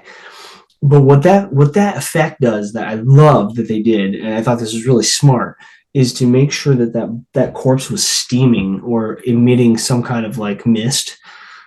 It made the corpse itself look like it smelled bad, like it smelled Oh like yeah. you got the retch from it, like that was the And that goal, is produce the retch. uh for the book, that is one of the main topics. I didn't like actually go through like the whole thing, but the beginning starts with them talking about like just the putrid smell of like people, and then I imagine they Oh just get right, into you like mentioned this. I imagine they just get into like the putrid like otherworldly smell Mm-hmm. like it would Sure. be. But I didn't. If I'm being honest, I didn't look into the book as much as I should have. But Yeah, well, the book I'm is, sorry. the book is what it is, and we're not doing a podcast on the book, so it's okay. I mean, I didn't not get into now. it either, and maybe one day. So the music, what did you think about the score? Like, did you like the score? Did you think it was a little over the top? It's definitely a little synthy. Definitely I didn't sounds like think an it '80s was. score. Yeah, I didn't think it was over the top. It reminded me of a lot of the Stanley Kubrick like synthy kind of. I can't think of the artist at the moment, and I actually should do them justice. Uh, but yeah, I really did like the score. I didn't think it was like really like overbearing at any moment. Um, and the synthiness, uh, it while it kind of like while it while it kind of like it almost doesn't fit with like the Arctic vibe. You know what I mean? I feel like it does fit with like the scientific kind of like sci-fi uh like motif that it has going Yeah, on there. especially that end. Yeah, especially the way that like, well, I will say this, that the time period it works, and also the composer who, or the whatever, the orchestrator, conductor, however, whatever works for the title. I believe composer is probably the right term. Ennio Morricone is I mean, the guy. Well, this just plays into the old, the Western aspect, because he's known for a lot of he's Italian composer who he's done films such as he's done Once Upon a Time in America. He's done The Untouchables. He did Bugsy. He did Fistful of Dollars. So he's worked on some Sergio Leone films and some like old westerns. So you kind of get that he like modernized his original sound a little bit in this one. And I mean, the guy has done some great work, um, which is very clear in this film. And I like what he did. The overall score is what it is. It's not. It does the job. It's great.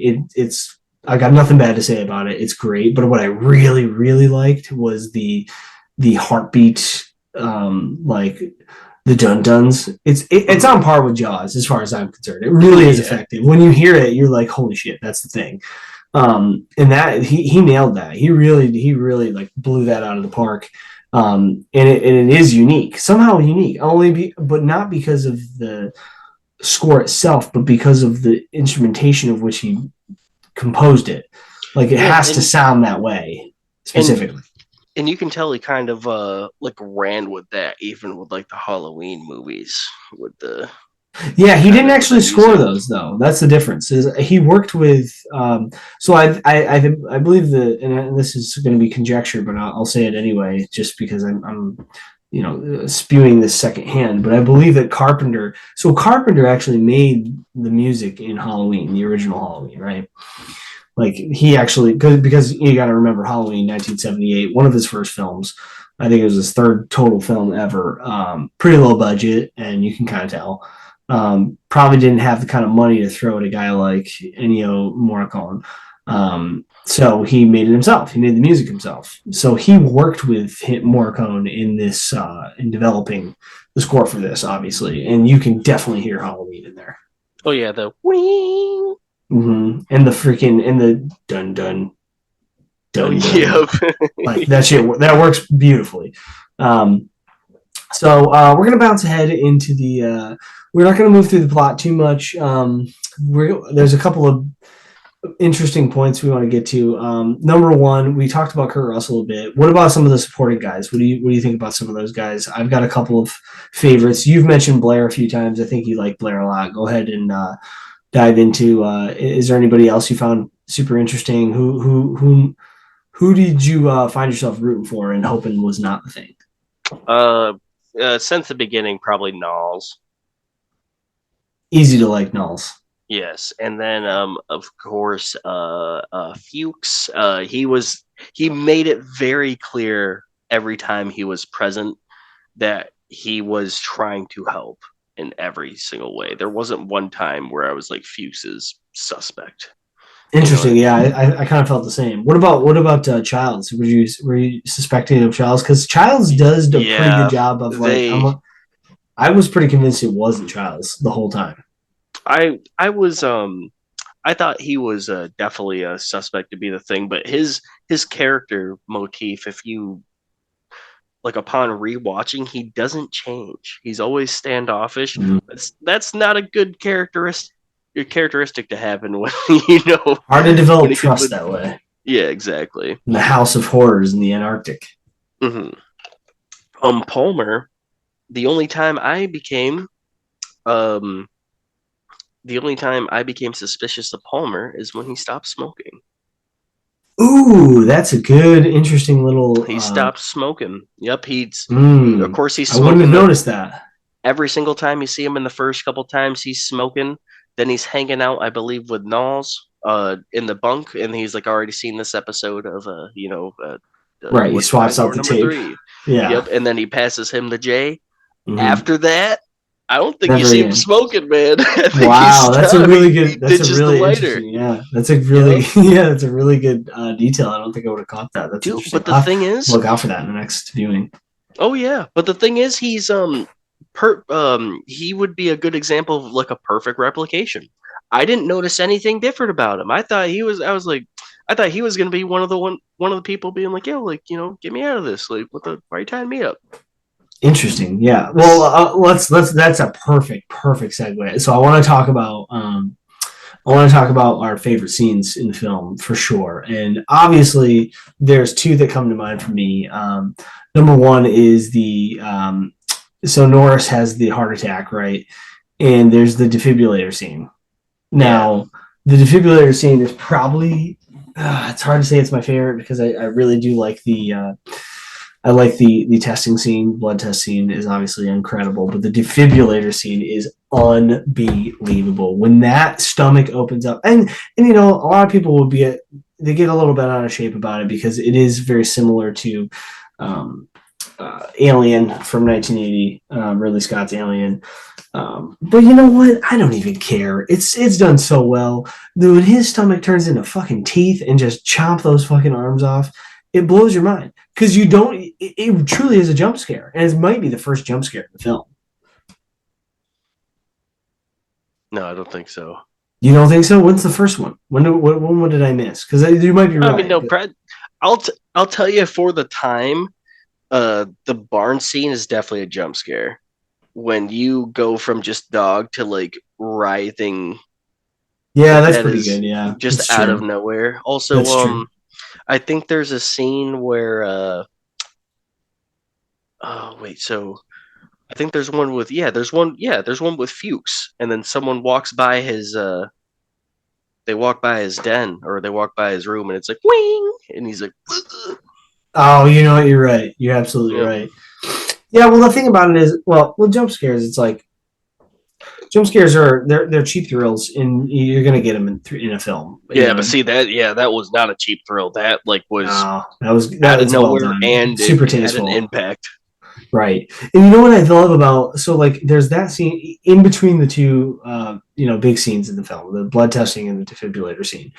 Between the two, you notice while watching them what makes them so fucking unique. They make them. It's a very important point in terms of like the development of a film like this. One of the biggest things you can point out in those scenes that is different from other horror movies, there's no music whatsoever. It's just Nope. the howling of the wind. It's the howling of the Arctic wind outside of the walls, right? Like that's the build. That's what's actually contributing to like the tension building in each scene. Now that has not been done since, and it's. I mean, I'm sure it has to some degree, but I just mean I don't think it's ever been done as effectively since. They kind of do it in Hateful Eight, but would you believe that the same person did the score? Ennio Morricone, yeah, he did. Yeah, Yeah, they that's right. That's a good exactly. point. Yeah, So yeah, that's a really they're good used point. to Yeah, it. yeah. So he was like, "No," nah. And he's like, "You don't need me here." He knew Yeah, it. he's like, Yeah. yeah, can we hire you to do the music? He's like, yeah, you're gonna love this. And then just win. They're like, you know what? That actually is not bad. They're like, I knew it would work. You know, what I mean, He just sits million down in front of dollars. he sits down in front of a piano, and they're just like, "Are you gonna play?"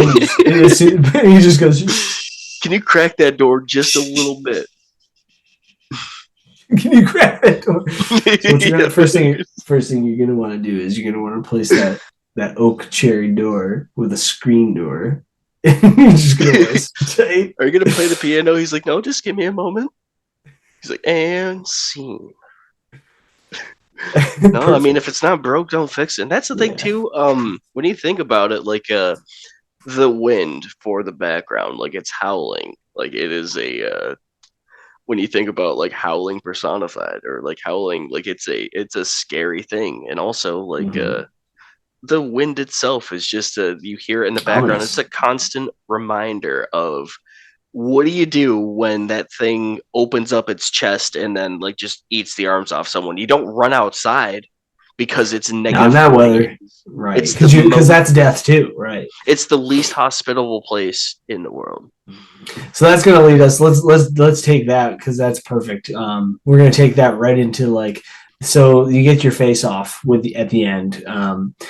And what do you think about this? Because it is a different setting. So things are getting torched up, and obviously the facility is now in like it's in ruins, right? So it's we're really like it's a mess, and it's the thing about it that I love is that it becomes a very gritty film towards the end. So when Mac is getting ready to people are dropping like flies at this point. We've done the blood test scene, which we didn't really talk too much about, but I'd like to talk more about the blood test scene a little bit before we actually move on. So before I even get ahead of myself, let's talk about that blood test scene because have you ever seen anything like that?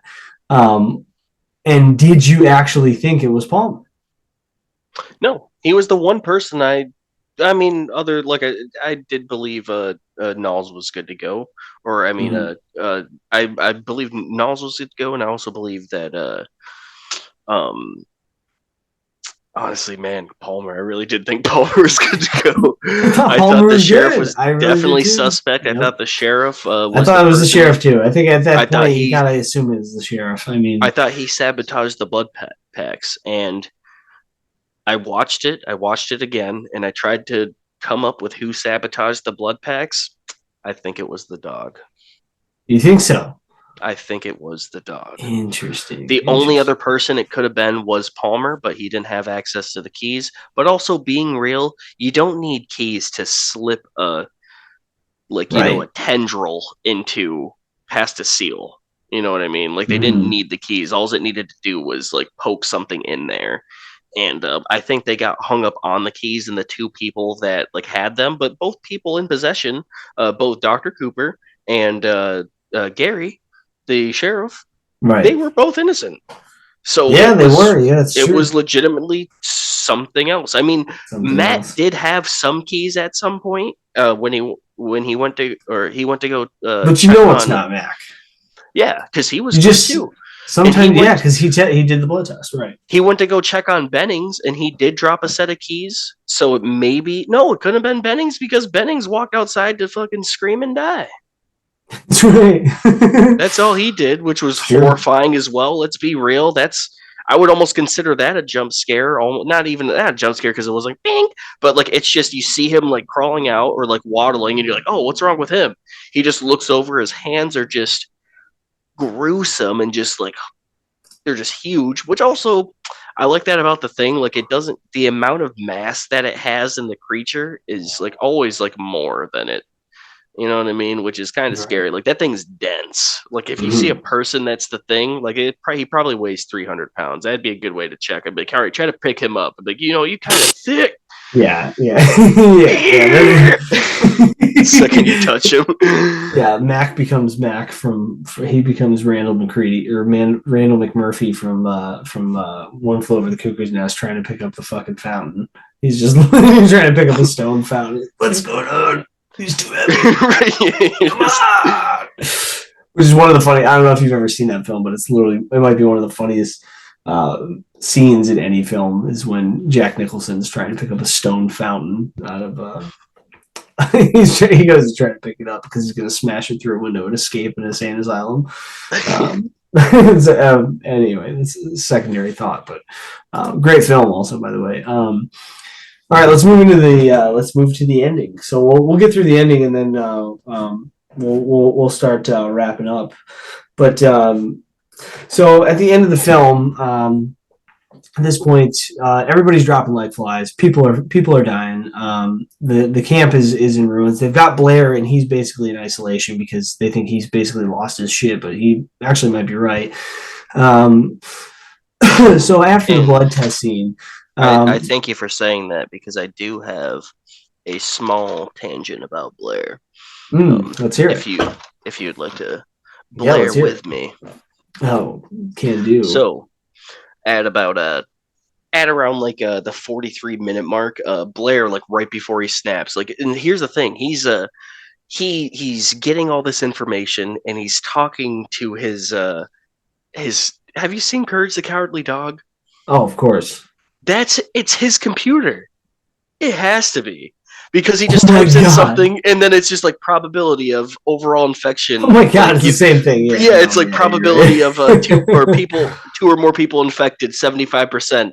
And then it's like if it escapes to the main or a main continent, then 100% infection rate within like So, yeah, 27,000 hours, and right. like all he just 27,000 types hours, in right. like what's going on, and then it's just like, you twit, we're all gonna die. Like there's probably someone here. Anything else you Yeah. need? And then he's like, how long will it take? And he'd be like, it'll be 3 years. Like it's just it. I don't know if that was a direct influence to Courage the Cowardly Dog, but it reminded me of that like computer. Yeah. So No, you're he's actually probably on the money with that in some way. yeah, it has to be like a loose influence or something. But either Right. way, it reminded me directly of that. And No, yeah, he, Blair's likable, but he does get infected. yeah, That is he does but lose the it. Yeah. But and here's you my wonder how question. long that was going on. That's my question is the timeline because Mm-hmm. here's what I Who got to want him? to Because he was in isolation. I you know what, but he's also the person doing the autopsies. I think he might have got to the blood bags. He was the person doing the autopsies. So I think he might have had Yeah, a he partial had to. infection then. Must have And been. He was doing it with it. He all he had was some gloves on. He the had blood all over gloves, his that's arms. all it Right. takes is a spurt to land on your Yeah. skin and then it can mimic your skin and then work Right. from there. But it would Yeah. take Replicate longer because it's cells. not just a direct like tendrils inside your nose kind of thing. Mm-hmm. But also when he's running the simulation on the computer where it's showing the cells, this is a I would say a direct reference to the sequel in the Prince of Darkness, where they say that it's an essence of Satan, is what it is. Um, Right. I had that inclination when I watched it the first time before I looked up the sequel to it, because the little you have like the regular cells that are circles, and then the virus or the thing is, it's a little like devil thing. It's a little like V with horns, and then it go Oh, yeah, like a seance yeah. circle. Well, like Interesting. it's just like a little triangle with horns on it. It just looks like a little like a three or like a 2-bit caricature of like a basic like little devil thing. And then so that kind of does track that if that is a direct sequel. I don't know how Right. Prince of scientific Darkness. they Yeah, but go I with wonder it. why then I wonder then why see this is why I think it's like sometimes it's like it's almost like a half cock theory because I wonder why is it that fire is the When it should be antidote. water or holy water. Well, yeah, it should. Well, certainly it should be anything, but it just doesn't have. Well, It shouldn't be fire, if do you want anything. me to blow your mind? Oh, let's hear it. Please do. So okay, the thing was able to in my theory was able to take over that spaceship, you know, a spacefaring species, really highly intelligent, that like, you know, they have technology beyond our comprehension. They like, you know, they have faster than light technology if they can make it from a different galaxy to our galaxy. Incomprehensible stuff. uh Mhm. we bested the thing with one of the first tools utilized by man, was Fire. fire. Oh, Most okay. basic Yeah. thing. It Sure. was Okay. so Yeah. out No. No. of No. That's everything great. in the galaxy that could beat it, it's just our bread and butter. Like, you know, Mhm. when all fails, resort to a stick in a, you know, in a rock, and all you need is some Yeah. fire. But No. Yeah. That's a I good think point. that It's that is true. a there has to be some kind of like dichotomy there where Yeah. you know, the Finns are shooting it with guns, they have explosives which, you know, would do the trick because it's like fire, but they like tried to burn it down, like, and even with like the technology, all this stuff, like a good Mhm. old fashioned fire and brimstone is how you Fire treat and everything. brimstone. That's And right. if it is the devil, like, you know, just give it a little taste of what it likes. Right. Just to fend it off.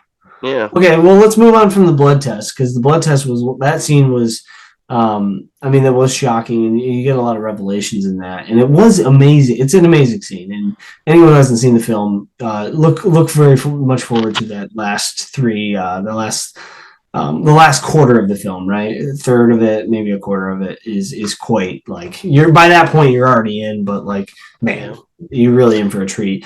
So after the blood test, Childs is left on guard while the others go to test Blair, but they find that he's escaped and he's been using vehicle components to assemble a small flying saucer, which they At destroy, at which this is point, wild. at this point, You think Blair's a genius? mad scientist. He Mad scientist finalizes mode, his yeah, mad scientist right. trope. So Yep. in the beginning, like when he like right after he talks to his computer, and then he has like his kind of like before he has his breakdown, he grabs the pistol out of his desk. And if you ask me, more importantly, right underneath the pistol there's a fire safety uh manual. Interesting. That was Ooh, more important interesting. than the pistol, man. If I was Blair, Wow. Great attention to detail. I would have grabbed that fire safety manual and used that as a checklist and been like, we Right, are basically. burning this whole thing to the ground. We're Put this turning bitch on all the down. oil. Yeah. We are pouring all Yep. the water into every single Mm-hmm. electrical socket. We are, no one's leaving. And that's so his, after he grabs the gun and like does all that stuff, his spiral into madness, like we were saying, it's not unreasonable. He's seen proof, undeniable proof, that this would lead to the end of the world. Right, but And the way to go about it is not to start fucking throwing axes at all the fucking machinery. Like well, that's what I so didn't he understand what he was, in I taking a believe, step what he back. was worried about is the thing would have utilized the technology there. He didn't want it to communicate with anything else. He didn't. He was Yeah. like, "We, Yeah, I'm it is going to." tricky. He said, "No one in, no one out." He at that moment he planned on everyone. Being already infected. Yeah, we're all gonna die, Right. so it doesn't matter what's left here. But also, I think at that moment he was infected, or at least under infection, Partially and infected. exactly. And while his body physically couldn't fight it, the existential crisis that it caused him to just lash out. He's like, I know I can't. He's like, we're beat. We're all gonna die. Doesn't matter. No one's getting out anyways. Starts chopping up everything with an axe, Mm-hmm. and Yeah, when they and then that's jumping back a little bit. So let's bounce back to where we were, which would be in that last, climactic scene where so we established that Blair is partially he is the thing. He is one of the things, and he kills Gary, right? And Knowles kind of disappears there in that scene, and there this is is where a Mac is. I'm sorry. Go there's ahead. there's a cut scene, or that scene was cut. Knowles was supposed to on camera die there, and it is Hmm. implied that he does. So Yeah, kind of. They Knowles did does allude to get it. He he gets disappears. dragged out. But either way, you assume that he doesn't make it because the following scene is obviously our like what another great scene when Mac says, "Yeah, well, fuck you too," and then just blows the place sky high. Which is, I mean, that's just fucking great. Could you ask for anything more out of a film? I mean, it literally gives you psychological, intelligent storytelling, right? Like thrilling and smart storytelling, and then it also gives you that fucking like action movie brilliance of like a big old fu, stick this dynamite where the sun don't shine, and he just Right. blows the place sky high. Brilliant, brilliant, brilliant, brilliant. Love that scene. That scene. I mean, that if you're not like jacked to the nines when you hear him say that. You're not paying attention to the film because it's that good. It's that good. So let's get to the end. Let's circle to the end. The end of the film. Um, Childs returns, and as McCready's sitting by the burning remnants, saying he got lost in the storm while pursuing Blair. I don't know how you feel about that, but I'm like, that sounds like some bullshit to me, bro. And I'll tell you why. Straight I'll up tell sounds you like why I bullshit. do believe it's bullshit. Mm-hmm. We establish early in the movie that when the thing transforms, it tears out of its clothes. Mm-hmm. Right. So they find like the first instance of Mac's clothes, and that is I believe something that we kind of skipped by that I just wanted to hint at. Oh, the Fuchs, shredded jacket. when Fuchs is found dead due to the flare, I believe he killed himself when he believed that Mac was actually a thing, and he was like, if the most competent person here who is assisting me is the thing, all hope is lost. I think Fuchs just burned himself once he found McCready's the setup for him. Once whoever set him up, You which know, was that's like a the really owner. interesting theory, and I think I actually got a whiff of that myself, but I didn't follow that. I didn't follow that thought all the way down. But I think you might be So right. so with him burning self or with him burning himself because he found out that the clothes were like tattered and he tore out from them. If you look at Childs at the end of the film, before when he has like the flamethrower when he's guarding everything and like before he goes out, he has a blue coat, and I don't know if it's just obscured due to the snow or it being white, but I believe it's like a different coat. Okay. So Could be. Yeah, that makes sense. That's a thought. That's a theory that I could definitely endorse that and with the last thing potentiality. But this the is last what Carpenter wanted though, is that he wants it to be somewhat, ambiguous. the last thing that would tilt it in the favor, as far as I'm concerned, to Childs is 100% like compromised and assimilated. Is they make it prevalent at least to the group Fuchs does, and Blair knew this the whole time too. He was like, it can be spread through like saliva. We should all prepare our own food and use cans Right, because that's right. He does make that suggestion. True. at the end, Mac hands him the bottle, and then Hmm. Fuchs just doesn't care. He's like, "I'll just take it," like just Oh, quote this is unquote, true. Yeah, yeah, yeah. That makes quote him a unquote, little just believe. suspicious, right? Right? If he doesn't care, he's either one just actually over it, which is really relatively reasonable because even Max, like if I'm the thing or if you're the thing, no one, we're not gonna be able to fight each other. Like we're Right, like you won. He's like, if we didn't win, then you won. Like good job. right. And then he And hands him the thing, but with him, yeah, with him not caring, it just goes to show like, oh, like you really don't, you aren't worried to no matter what. So it's likely that there's an important I guess you know what, I'll save this for the when we get to the don't let me forget, I have something I want to add to our influences, or the influence section of the podcast here. um but let's close it out. Let's close out the plot here. So what do you think about that ending? Obviously the goal of the ending is very simple. It is to leave you wondering which of the two um is infected, is the thing. could be neither. And yeah, I mean, obviously they're just going to wait around and find out. But I don't know. I personally think neither.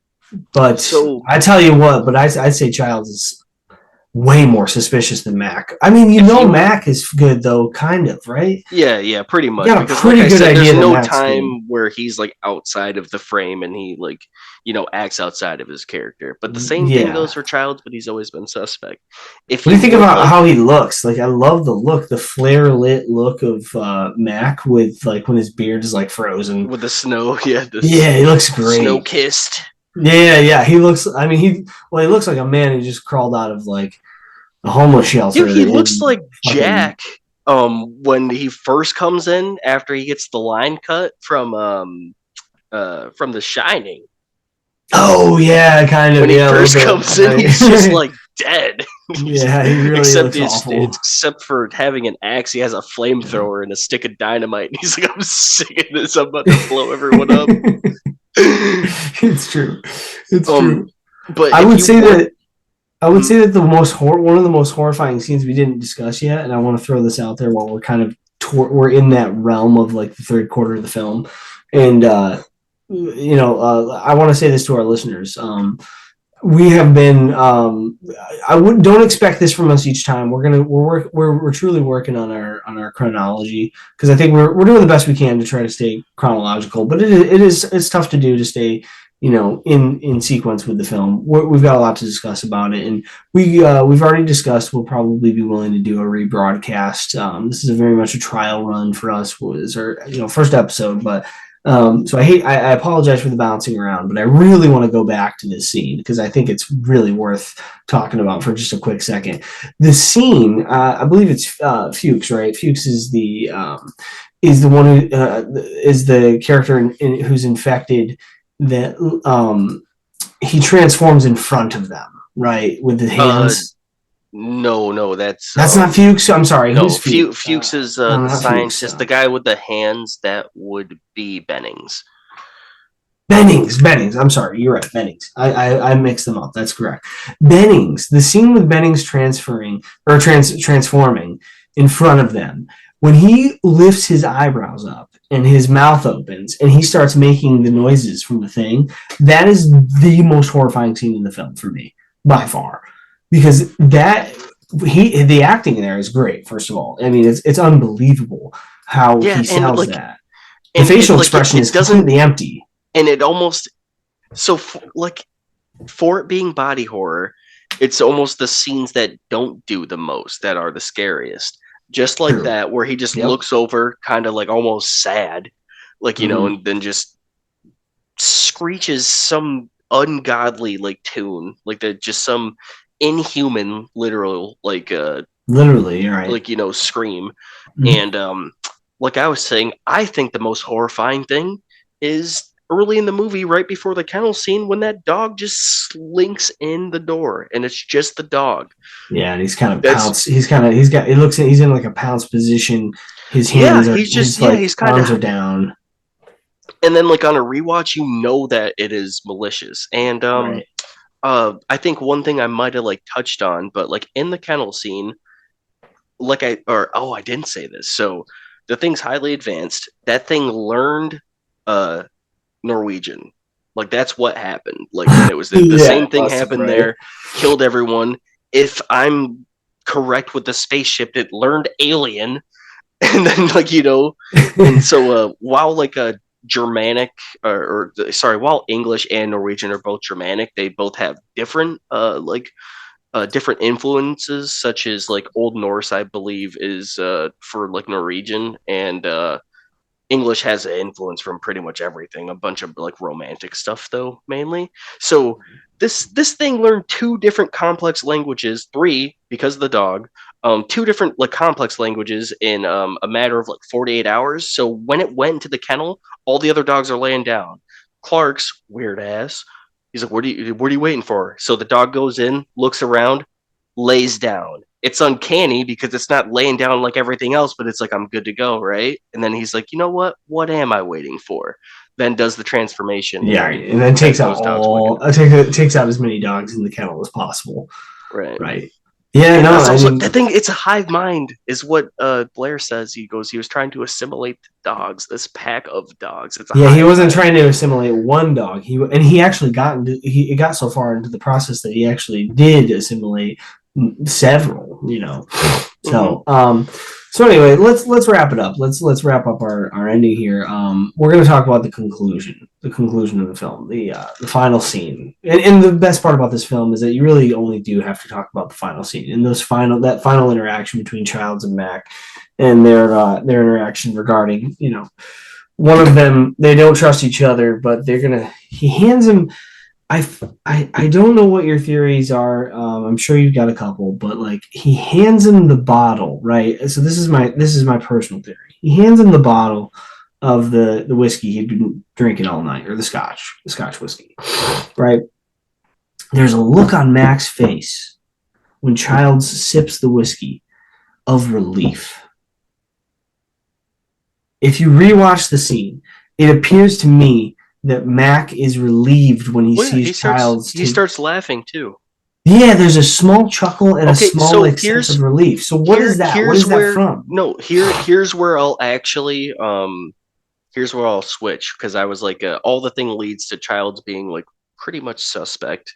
With like the coat difference, it could have just been a wardrobe malfunction, wardrobe error kind of thing. But that's a rough mistake to have when that is a key plot point. So I don't know, but if he Max says straight up, he goes, all right, so let's say that Childs is the thing. Max says straight up, I don't think either of us would be in any shape to Do you anything know about it?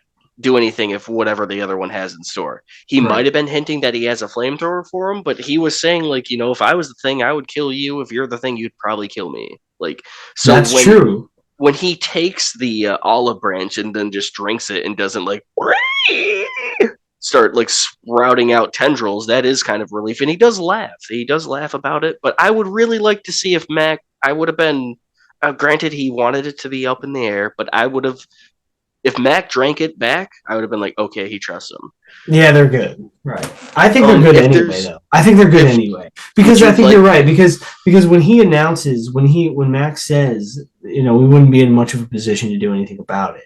he's I think admitting that's the window for Childs to pounce if he was yeah, also the thing. And he's he admitting didn't. it. He's like realistically like I I was just told you wondering not if it there because I can't beat you. I'm just curious if there's a detail somewhere back in the Yes. film about No. alcohol or saliva or something that, like, if he when he drank from the bottle, that relieved him of suspicion.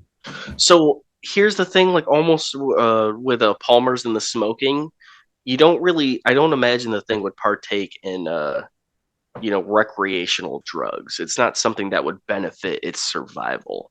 Right. Whereas it's a very human trait to just like not care about survival per se, but also like just want to have a good time. So maybe it could be biding its time, but also if you did want any solace in the video game, you come across Child's frozen remains, and in the comic book, Child's is definitely the thing. Really? Yes, so you could take I pretty much just take it how Mr. Carpenter said, and just to your own like the movie, the 1982 movie, take that how you want. Interesting. Which I would now that we're talking about it now, I'd like to think that if he wanted to, he would have made it very obvious that one of them It was, wouldn't have taken just much to do that. it literally just a twitch. I'm glad he did it, because you know what, the film is amazing. I'm It's a not fucking angry at the amazing. one guy. I'm like, the dude is like, oh man, I hate this. No, I'm not exactly that as critical as him, but I do like a nice like ending. And I mean, if we go by like comic books and stuff, it just doesn't Nah, stop there. I Is don't all. mind it though. I like it to be open ended, because you know what, the open ending is it allows the viewer to, like, cherish the film a Do little you bit more do you for want me to longer. ruin it then? How it's actually not open ended? All right, let's hear it. What's the close the loop on me here, There's if you can, no because I don't there's know that you can.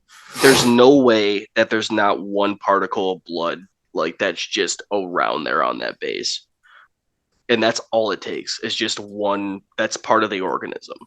So anyone who goes to Oh discover the yeah, that's scene, a plot hole, but, like, I don't mind a plot hole. Like, plot well, no, holes are fine. I'm just saying like so that the thing wins like 100% of the time. You want to another thing too without being too well like scientifically speaking, no, Oh like god, you it's could a do that sci all day, but that's so it's boring. a sci-fi movie, but one thing that they're lucky that they didn't entertain is the human body. We're not just us. We're not just 100% human. As a matter of fact, um, the amount of cells in our body, 1 in 10 of those, or sorry, 1 in 10 of those are human cells. The other 9/10 are bacteria. Right. The thing would take over the bacteria, dude. It would just be like an airborne, like, oh, I kind of got Oh like a yeah. sneeze going. Then you just, like, Yeah, dude, it it wouldn't have would be taken like, it wouldn't have taken half as yes, long. it wouldn't have That been plus like, the evolutionary technology. Like, you gotta imagine that that organism, in whatever capacity it got here, was already well evolved past the expectation of, like, human adaptation. Like, once it yes, got that's what the I'm, fact that it yeah. got here, like, I Oh, mean, yeah, so but that's so Palmer, boring. Don't or don't even exclude Blair that. I'm Theory, almost cutting that out of the podcast, because it's really not worth it, because it makes the film, like, you can't have a creative film with that. Like, you have to suspend that, that, like, what is it, suspension of disbelief or whatever, but it's not even that. It's like, yes, but that's what I'm saying. That's why I kind of left this for the end because that's really like my only like gripe, great. other than Clark, because Clark in the original book is Clark's a bitch. 100% the thing. He just is, and like Yeah. they wrote him in this one, same exact plot, but they just Yeah, but he wrote him was as a just red looking at herring. he was just looking at yeah, exactly. He wrote him as a red herring to be, like, to twist things up a bit, which is fine. That's fine. But anyway, all right, let's go into the next section here. So that's the end of the film. That's the conclusion of the film. Let's talk about aftermath. Let's talk about the aftermath of the film. So film came out in 1982. It was a bit of a critical flop as well as a financial flop, to be honest with you. A very expensive film too. I mean, just did not You perform can great at you the can box tell how office. But expensive it is by the mhm, fact that they or so a lot of the 80s movies have this kind of trope too, where the beginning will just be a lot of special effects, and then the end they're just like we just have to edit something in. Like they're like we already spent too much money, we ran out just of money. draw it in, just Right. draw it. Who cares? It doesn't matter. What do you mean we can't make a 15-foot tendril I thought coming this out movie in? was kind of the opposite though, because that those opening effects of the spacecraft crashing was like a little weak, and then I Oh felt like yeah, it got so the better. But spacecraft was in general, but I think it would have been a little rough for them to make a diorama. But look at like when the thing is like as big as it gets, like when it's coming up through the floorboards, it's very right, much just like cartoony. And then they go so far as to not even show it towards the end where it's just underneath and then like a tendril comes out and then like eats the like you can tell like they were like, all right guys, like I we need to like wrap it up. yeah. Yeah, so well, the film came out, and here's a couple of. I'm going to read off a couple of like little reviews that people thought about the film. Um, uh, the plot was criticized as boring and undermined by the special effects. Los Angeles Times' Linda Gross said the thing was bereft, despairing, and nihilistic, and lacking in feeling, meaning the characters' deaths did not matter. Like, What do you mean? I feel like it was you really know what? Yeah, personal. right. I mean, well, you don't even need that though. You just don't need that. There are scientists who are basically last named. They're last named. They're not trying to be emotional. Like that's not what the story is trying to tell you. Anyway, moving on. Roger Ebert considered the film to be scary, but offered nothing original beyond the special effects. Um, I mean, it did not get good reviews, but it was reassessed years later. Obviously, the film was heavily influential. It left a pretty amazing legacy. I mean, this film has a monster cult following. I mean, people love this film, and it really did. It really did leave an impact, and it was not only was it influential on a lot of films that came after it, but it was also like it. There are some influences. Obviously, we talked about Alien. Obviously, is a major one of the major clear influences. But one of the other ones that's also somewhat clear, but there's a scene in the film. The discover. What do you think about the discovery of the spacecraft? What did you think about that scene? Because I will tell you that scene is basically a shot for shot of. It's almost a shot for shot inverse of when the monolith is discovered in 2001: A Space Odyssey, including the score and everything. The Oh, film, like the music and everything, is almost exact. ooh, I can see it because it's like instead of them being around like a circle, well, like they instead of like them like standing around in the circle, like they're forced like to like it's an open area as opposed to like a pillar. No, Like it's inverse. I mean inverse in color contrast. Like in the black, it's a black monolith in 2001, and it's yeah. on like it's been dug up under like a white, like the moon. I think is what they're on in 2001, or they're on another planet that's where the surface is like light colored, but they find the black monolith, and they uncover it. Whereas like this is the opposite. They found like a spaceship that's buried beneath ice, and like it's been uncovered, and the contrast is very bright. And they're not in space, obviously. They're on Earth. But it was I thought that scene was great. That was great influence. I thought that, and obviously the film didn't win any awards, which is it's Yeah, a little surprising. I thought I got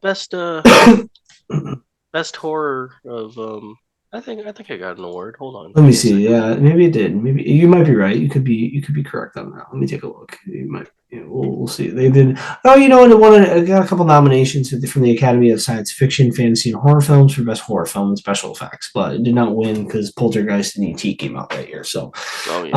and it also was nominated for Razzies, which is that's not cool. Worst musical score. What the? I really? Well, when What? we let's be real, like I when it can't get behind that. if you're gonna like listen to like a music score though, like outside of the movie, I Bum could see bum. where they're coming from. Bum bum. No, I love it. I think it's great. I've listened to it many times. Like in the last like couple weeks, it's fantastic. They're Outside of the movie, the lines. score? Yeah, I just listened to it just to get in the zone of the film, just to try to picture the film, how I want to talk about the film, and yeah, no, I think it's great. I think it's not like it's an enjoyable like. Yeah, I don't think I'll be popping it on anytime soon, just as a a laugh, but it was good. I think it's good. I think it's especially effective to make the film spooky and creepy and accomplish the things that the film's trying to accomplish. But um, anyway, so no true. We had the true sequel in Prince of Darkness, right? Hmm. Which I cannot believe that is like that. That is the only film named Prince of Darkness. I would have assumed that there would be like 50 Prince of Darknesses, but They got the um, IP. yeah, I guess they got it. So um, he did make that. There was a TV film. There's obviously a video game. I did also play the game back on PlayStation 2. Um, That's based after, right? It's based after. yeah, it's not Yeah. exact. It's okay. It was actually a pretty good game. I liked it at the And then time, but did you watch the 2011 version? no, I did not. I heard there was a prequel slash sequel, and I'm not interested in that. I just don't care. So I have to watch it just because I accidentally bought that one on YouTube first. I looked at it, I was like, oh, I was like, oh, Don't I got waste your money. movies. Right. Rats. So I'll just watch it after. Yeah, no. Honestly, you're obligated to your wallet to do that because you really Yeah. did. Yeah. Well, And I did really like this one, so it actually doesn't get the worst reviews. It's not like it's the worst remake slash prequel slash sequel slash whatever the fuck they try to do with this thing. Review wise, it was. I mean, it wasn't good, but it wasn't mhm. terrible either. But I wish they hadn't even touched it. I mean, it's the original is such a masterpiece. Yeah, really, I Love the was gonna damn say film. it didn't. I don't. It aged well. I mean, even with like how like the effects have like kind Yeah. of shifted into like crazy special effects now, where everything's just CGI. I think it's still scary. It's still when I had to go through and like rewatch some scenes, I was like, man, I don't want to watch this dog change again. Just Yeah, no, don't. it puts you on the edge of your seat. No, it's wonderful. It's a Yeah. wonderful film in that way. It's a great film. It's got the cinematography. We talked about the cinematographer Dean Cooney, who's done a ton of work with John Carpenter. He's a master. He made the film look unbelievable and unique. It doesn't look like any other film. It really just doesn't. Um, it's a masterpiece as far as I'm concerned, especially for the category of film that it is. The writers, Bill Lancaster is the writer. We didn't talk about the writer. We should have talked a little bit about him because he is the son of Burt Lancaster, who was a very famous actor. And unfortunately, Bill passed away Mm. somewhat young, 49 years old in 1997. But wrote a great screenplay. I mean, really good screenplay. I think the screenplay is very good, and it's obviously a little thin. It's not even that it's thin. It's more so. I don't mean that insultingly. I just mean that it doesn't need it as much because it doesn't need to have thick plot. There's moments that are very important, and where it's written well, especially with some of the unsuspecting turns in terms of who's who and what's what. So I overthought overall we didn't touch that, but I wanted to circle back to that quickly and just give some homage to the writing. I thought the writing was really good. Um, but it was also it was the first film that we wanted to talk about because it's just such a great movie. I mean, it really is. And if you haven't seen it and we've just spoiled everything for you, you could still go back and watch it and still enjoy it. There's one scene after another that is tension building. It grabs your attention from the word go. You're never out. You're never bored. You never want to look at your phone. It just does Yeah, exactly what you're looking for it to that do. really it really did a good job at like grasping my attention, and like Mm-hmm. even like the name itself, the thing. Right. So So ambiguous. exactly, like when you a lot of other scary movies, it's the scary thing is the scary thing. Like it's Mm-hmm. Dracula, it's the boogeyman, it's a it's a physical that is the enemy. We need to fight that. The thing, it could be anything. It could Right. be, That Hmm. it's in the beginning. The Norwegian guy is like, it's imitating a dog. He's like, you Yeah, guys are right. We idiots. didn't Get talk away about from that. Yeah, we forgot to talk about that because we talked about it offline. him. But Yeah. the translation of the Norwegian rifleman is shouting at them. It's not a dog. It's not a dog. It's only imitating a dog. And I think that harkens to like a really good point about the film that is like that makes the film so effective, which is that fear is found in that of which is unknown, right? Oh yeah. Like That's where it starts. it That's always starts right where what you can't see is where the fear is. What you don't know and what you can't see. The unknown is what harbors all of fear. And the thing. Sorry to be that guy, but the thing about the thing is that because Carpenter just does not give you exactly what you're looking for. He doesn't spoon feed you what you want to if you are a casual movie viewer who wants to know exactly what's going on and wants to check your Twitter scroll in the middle of watching a film, like if you're gonna half pay attention, you're not gonna know what's going on in this film. You'll still be entertained. Like that's the beauty of the oh film. yeah. You'll still enjoy it, which Oh, makes you'll it peep that makes up. it special. There's once you hear that roar go, you'll peep up from what you're It's doing. I true. promise. It's true. So here's what we're gonna do. We're gonna kind of take a we've capped off the film. We're gonna take a quick 30-second break. When we come back, we're gonna do a summarization of our opinion, and then old Errol and I are gonna give it the old rating, 1 out of 10. We're gonna see where we both land on this film. It'll be our first rating on our first podcast. We'll be back in about 30 seconds.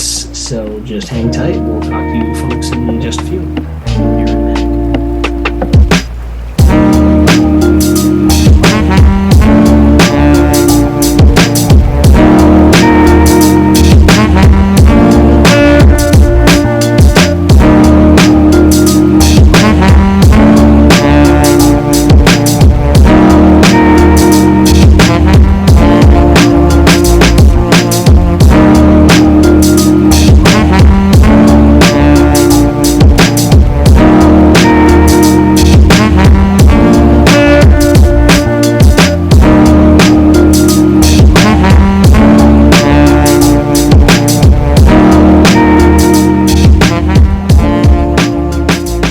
Okay, we're back from the break. Wrapped up the film The Thing, 1982. John Carpenter's The Thing. Amazing film. Glad to talk about it. We were extremely excited to talk about this one. Errol, do you want to kick us off with your summarization? Give us a summary of what you think of the film, what it means to you. Are you going to come back to it? Is it something you want to watch again? Would you recommend it to your best friend, your worst friend? Where are you at on the film? I think I will come back to it. I'm gonna definitely put it in the rotation. I'm a sucker for like old kind of like almost campy movies now. Even though at that point it wasn't, but I really like I said, I don't like horror films, but this one it's gonna hold a nice place, a sentimental place in my heart. Not only because of the podcast here, but it's just a really nice movie, and I know that due to like, there's not a lot of other movies, at least that I can think of, that really portrayed like an existential like horror as well as it did, especially at its time. So I have to give it its kudos. Yeah, it's an amazing film. It's one of those films that's going to be. It's not going away. It's going to be around. It's going to constantly pop up in those like top 10 horror film lists that always pop out from every publication across the sun. I think I truly think it's one of those masterpieces. I know we've been kind of just blowing a lot of smoke up this film's butt. I mean, I don't know what else to say about it other than that. I love it. I loved it the first time I saw it. It has an effect on me, and I think this kind of happens to most people with the film is that they watch it, love it, and then kind of forget about it. And I'm going to try really hard not to forget about it. I'd like to revisit it, like once a year or so, just to remind myself how great it is. Yeah, I mean, it really it's enthralling.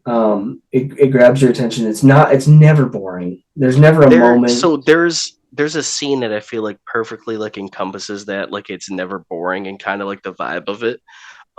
in the beginning when right before like the dog scene, Mac he hears the dogs barking and something going down, and he pulls the fire alarm. Immediately breaks the fire alarm open Yes, and and then pulls it, what does he right? do right after that? Someone Grabs a goes, Mac. shotgun.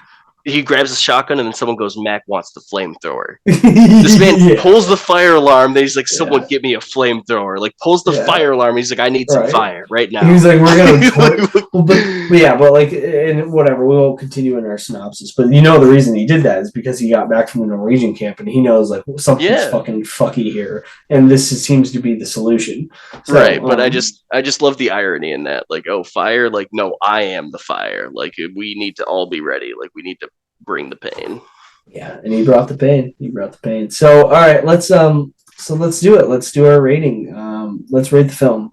Errol, I'm gonna let you unpack your rating of the film. Remember, we're gonna do this across all of our specific content. We probably won't be if we do a biography. We're not gonna Yeah, rate the people we're talking well, about, yeah. but That's exactly. the rankings will be the rankings and ratings will be we're going to try to coordinate them So, as we do films. yeah, like our ranking episodes will probably be a better gist of like what we think is like a better like out of like 1 to 10 when it comes to like specific like things. The ratings for at the end of the podcast is just going to be for like how we felt about like the film in general, or like Right. the topic kind of how much it like piqued our interest and like how much it tickled our fancy personally. Right. I And mean, listen, we do a rating. You do a rating. It's for you. It's not for. It's your rating. It's how you feel about the film. Don't worry about what anybody else thinks about the film. And we'll be downloading our downloading's the wrong word, but we'll be updating our website and our Twitter page with the rating of the film. We'll put that along with our posts, so that way every time we do a film podcast or an album podcast or I mean, that's pretty much going to be it. Just those two things will be our two ratings, and we'll have a leaderboard. I think that's what we should do. We'll have a little page somewhere. Not to steal the. I hate to be, I hate to be plagiarist of the All the Right Movies podcast, but they have a nice leaderboard system for films. I think we'll implement something similar for our website, but we'll also include albums as we move along. This is going to be across the course of time, and this is our opinion, folks. So don't get too upset about if you think we overscored something or underscored something. This is just our opinion. So Errol, why don't you kick us off? What do you rate The Thing, 1982, John Carpenter, out of 10? I'm going to give it a strong 8. And I'll further explain why. This movie was close to being perfect for me. I feel like if I watched it when I was younger, I might give it a higher rating, such as like a 9, but I don't feel like I'd ever be able to give it a 10, and that's just because of I'm a little bit of a stickler. There's only a couple like inconsistencies in the movie that I feel like really shouldn't be there, and especially for something of like that scale when you're dealing with like a psychological horror or like something like that where you need to pay attention to every little detail. I feel like every little detail counts. I also take the movie with a grain of salt because of the time it came out in. So a lot of the gripes I have, if I watched it earlier, would have 100% been overshadowed by the fact that, oh my god, that dog's face just split open like a meat flower. Right. But like for example, at the beginning, um while I really do like the scene how where we first see Mac, how it paints him as like a calculating person who's like, smart, competent, like drinks a little bit and is willing to drown his problems in alcohol. That chess scene it's two different. It's so I don't play a lot of chess. Characters. Well, it's two different like a whole uh games. So I'm not like a big chess fan, but I played a little bit, and I was wondering if that chess scene was like an ode to like a chess game back in the day, or like some kind of move, or like where he tries to like do it because he goes cheating, bitch. I was like, I wonder if the thing actually is cheating. Technically, they're both cheating Yeah, because the piece that Max says is not even on the board. He's like rook to right. like e8, and then Yeah, there's is not it even a rook on the analogous, board. right? Yeah, and then the board just flips, and then the computer's like, knight to e5, and then he's just Right. checkmate, Checkmate, right. and then he just Yeah. so, and then there's like some other stuff too. Wait, hold on. No, I know what it is. I just realized it. I just realized it. Oh man. No, it comes full circle. Like he treats the thing the same way he treats the chessboard. He Yeah, just hits him with the old fuck you too, and then just blows him up. yeah, exactly. It's the He's just same like, yeah, he's treatment. like, we can both. He's like, I don't care about this. He's like, we're done. Yeah. And that's So but it literally, destructive, right? yeah, it does show like he's willing to just solve his problems with violence at the second it becomes an actual inconvenience to him. Yeah, He's smart enough that's to my deal. kind of mate right there. He's smart enough to rationalize until the point where he can't, and then Yeah. And then he'll just, force. yeah, then he'll just put a sock in it. So anyway, so you give it an 8 out of 10. An 8 out of 10. I would vote it higher if there was a couple of the inconsistencies that were like ironed out. There's just a couple things even on the rewatch that I wanted to really look for that didn't really like quite like sate me, but the It's a good impact that score. it had, and dude, just the aliens, man, that thing took over the galaxy. Like that thing, it's horrifying. It really is, and I think Blair's descent into madness truly portrays how scary it is. Like Yeah. if we were in a situation like that, Jake, I'm not gonna lie to you. You're gonna see me just freak out. But we all gotta die here. We all have to die right here in Bro, fire. I am torching your ass. You're getting the flamethrower. I'm gonna tell If you I right say that we all have to now. die in fire, better hit Yeah. yourself too. Yeah. Oh, sure. Well, unless I'm infected. But I would assume my own. You're like, yeah, that's a good idea. I'll do it. Like, Yeah, Jake, fuck it. no. Ah, you got me. No, so I agree. I'm pretty much on the same page as you. I'm gonna actually so I'm gonna give a rating. I'm gonna give it a 9. I'm gonna give it a 9, and you know what? I'm gonna bump it up to a 9 beyond your 8, which I think your 8 is a fair score. And I don't like to be too liberal with my scoring on film Nine's and tough, man. content, Ten's the but best thing I've ever I seen. no 10. Well, I think you can give 10 to multiple things. I don't think it has to be the you know. Well, I there's don't like five subscribe. things that are like the best things I've ever seen. Right. So like I think there's like 10 films out there, but regardless, I give it a 9. So I think the film is worthy of an 8, but I bump it up an entire score based on how it makes me feel. I watch the film and I'm excited to watch the film. I can't wait to like continue the film when I start it. I can't wait to even though I know how the scenes unfold, I can't wait to watch them unfold. I can't wait. The tension builds. I love the filmmaker. I love the uniqueness of the film. Nothing looks like it. There's no other setting. Find me another horror film that takes place in Antarctica. Any Like, other movie in the Antarctic, you would just think it'd be boring.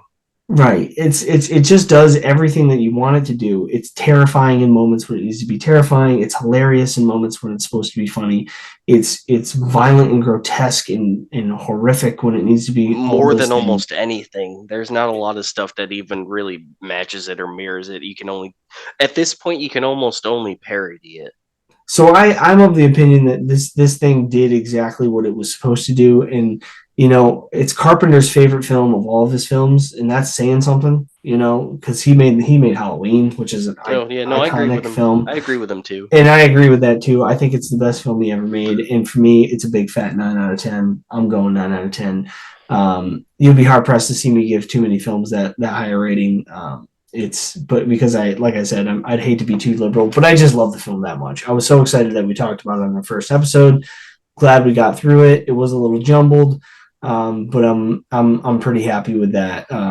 With the way that we unpacked it, and I hope you guys enjoyed it too. And if you haven't seen it and you just listened to us basically spoil the whole film, I don't think it's really all that spoiled because we discussed the film in such out of order manner that you could probably still go back and watch it and just put the pieces together, which is always nice. But it's a great film. If you haven't seen it, great. If you haven't seen it in a while, like we had, definitely go back and give it your Oh my time. god, absolutely worth the rewatch. Hour and 35 minutes. It's nice and short, nice and tight. Blow right through it, no problem. Questions asked, just knock it right out, and it's a great time, great use of your time, great use of your money.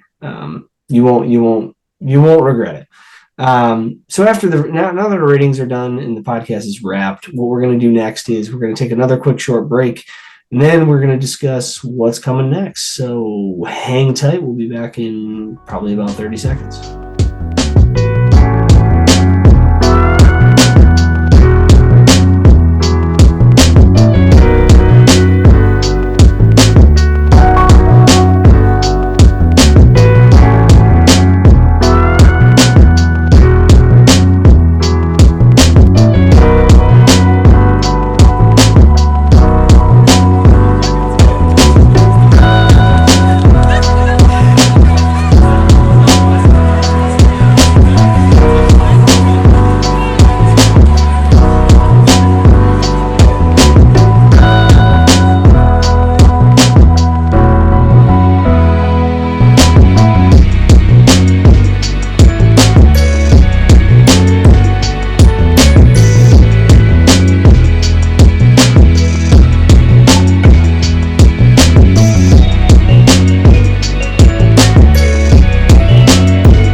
We are now wrapped with The Thing. John Carpenter's The Thing. It was an amazing film. We loved going back and watching it again, talking about it. It was a blast. We're gonna talk about what we got coming next. Thanks for tuning in. What do we got next, Erroll? We got the old Sonny Liston biography. We're gonna be whipping Yeah. everything together. So that'll be a part of our biography series. That'll be episode 1 of that. We're doing the research, compiling what we need to for that. That's going to be the story of Sonny Liston. This was Errol's pick. So, Errol, why don't you tell the people a little bit why you want to talk about Sonny Liston? Yeah, so as we were saying earlier, we were going to talk about a couple of like fights and like different just like sports moments in general. And I feel like this man had important enough moments and a tragic enough backstory where if you're not familiar with it, it's definitely worth looking into. And it would definitely be my pleasure to bring that to you. This is the man that defeated Muhammad Ali. Or at least one of the people to do it. There's not a lot of people who can say they beat the arguable greatest champion of their domain, which happens to be boxing, which I guess technically, if you are the best boxer in the world, then you're the toughest person on the planet. So, I mean, this man who, was the toughest man on the planet, simply, I don't believe he got the credit he deserved, and I'd love to kind of bring some light to him because he does, at the very least, deserve that. Yeah, amazing story. Amazing story. I've only gotten to do some of the skimming of the research that we're compiling. I do want to correct you on one thing. He actually did not defeat um, uh, Muhammad Ali or Cassius Clay. Oh, But he did you he know, did fight you him know, twice though. you He know did fight who him twice. I had him confused with, and I'm terribly sorry. Who's that? George Foreman? It is, well, yeah, no, George Foreman did, but it is, I believe Joe Frazier, if I'm not Ah, you're right. You're mistaken. right. Yeah, you know what? That's an easy one because he was the first to do it too. Yeah, you're right. You're right about that. That's an easy mistake to make. But Yes, um, yes, no, terribly sorry. George Frazier as well. Joe Frazier. Yeah, sorry, George Foreman. Yeah, sorry, Joe Frazier. His story was almost as tragic, but not like as tragic. But yeah, he if you don't mind, real quick, him. If you didn't know, him and Muhammad Ali had bad blood, and he was right to not like him. I kind of, after watching a story about Joe Frazier and Muhammad Ali's backstory, Muhammad Ali is not the great person who is Yeah. painted as. Yeah, He's well, we'll kind get of. into some of that. We'll get into a Oh no, little we'll bit of have that. to. If we're going to talk Yeah. about anything, if we're going to talk about anyone great, we got to talk about him. So Yeah, Muhammad Ali could make it into our list too. I mean, we got the man fought 61 times. I'm sure there's stories there's that we're nothing reaching. that we'll be able to add to like Right. any kind of document. But like we'll I'll tell you how I feel about him, and then I'll tell you Yeah, right we'll now, work it in. He's he's not great. he's good, but he could have been nicer to his to his colleagues. I'll tell you that much. To his fellow brothers, that would be Yeah. cool. Would have So we'll been go down dope. that road. We'll dive into a little bit of that. We'll start with Sonny Liston.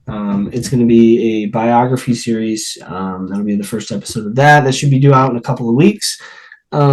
Just keep an eye out on our Twitter page. That's going to be at peripheral V123. You can email us at peripheralviewspodcast@gmail.com. These are going to be posted. All these episodes will be posted and available to you, the loyal listeners, on soundcloud.com/peripheral views 123. That's our SoundCloud page. Check that link out. Everything's going up there for now. In the coming weeks, we're definitely going to have something available to you guys on the Apple Podcast app. That's where most people listen to podcasts. If you guys are peeping us there, you're probably backtracking at this point if you're listening to us, because this stuff's not available to you guys on podcasts. And if you're hearing us now on this episode, then you probably went back to listening. Thanks a lot for that. But we'll also be, like I said, we're going to be working on getting on Spotify. We have a website in construction we're working on having that launched probably in the next month or two. That's pretty much a wrap for the podcast. We appreciate you guys listening. Hope you'll check in with us again. Like I said, we're working on the format. We're going to get things a little bit more organized as we go. Give us some time, work with us. This next one is a big project for us. We're really excited to talk about Sonny Liston. He's an icon, an American icon, and we're really pumped to kind of dissect his story. So if you guys just keep an eye on all the socials, and we will have that up and running. We'll have that up and launched within the next couple weeks. So once again, thanks for listening, and signing off is Jake and Erroll here on the Peripheral Views podcast. Thanks for listening. Take care.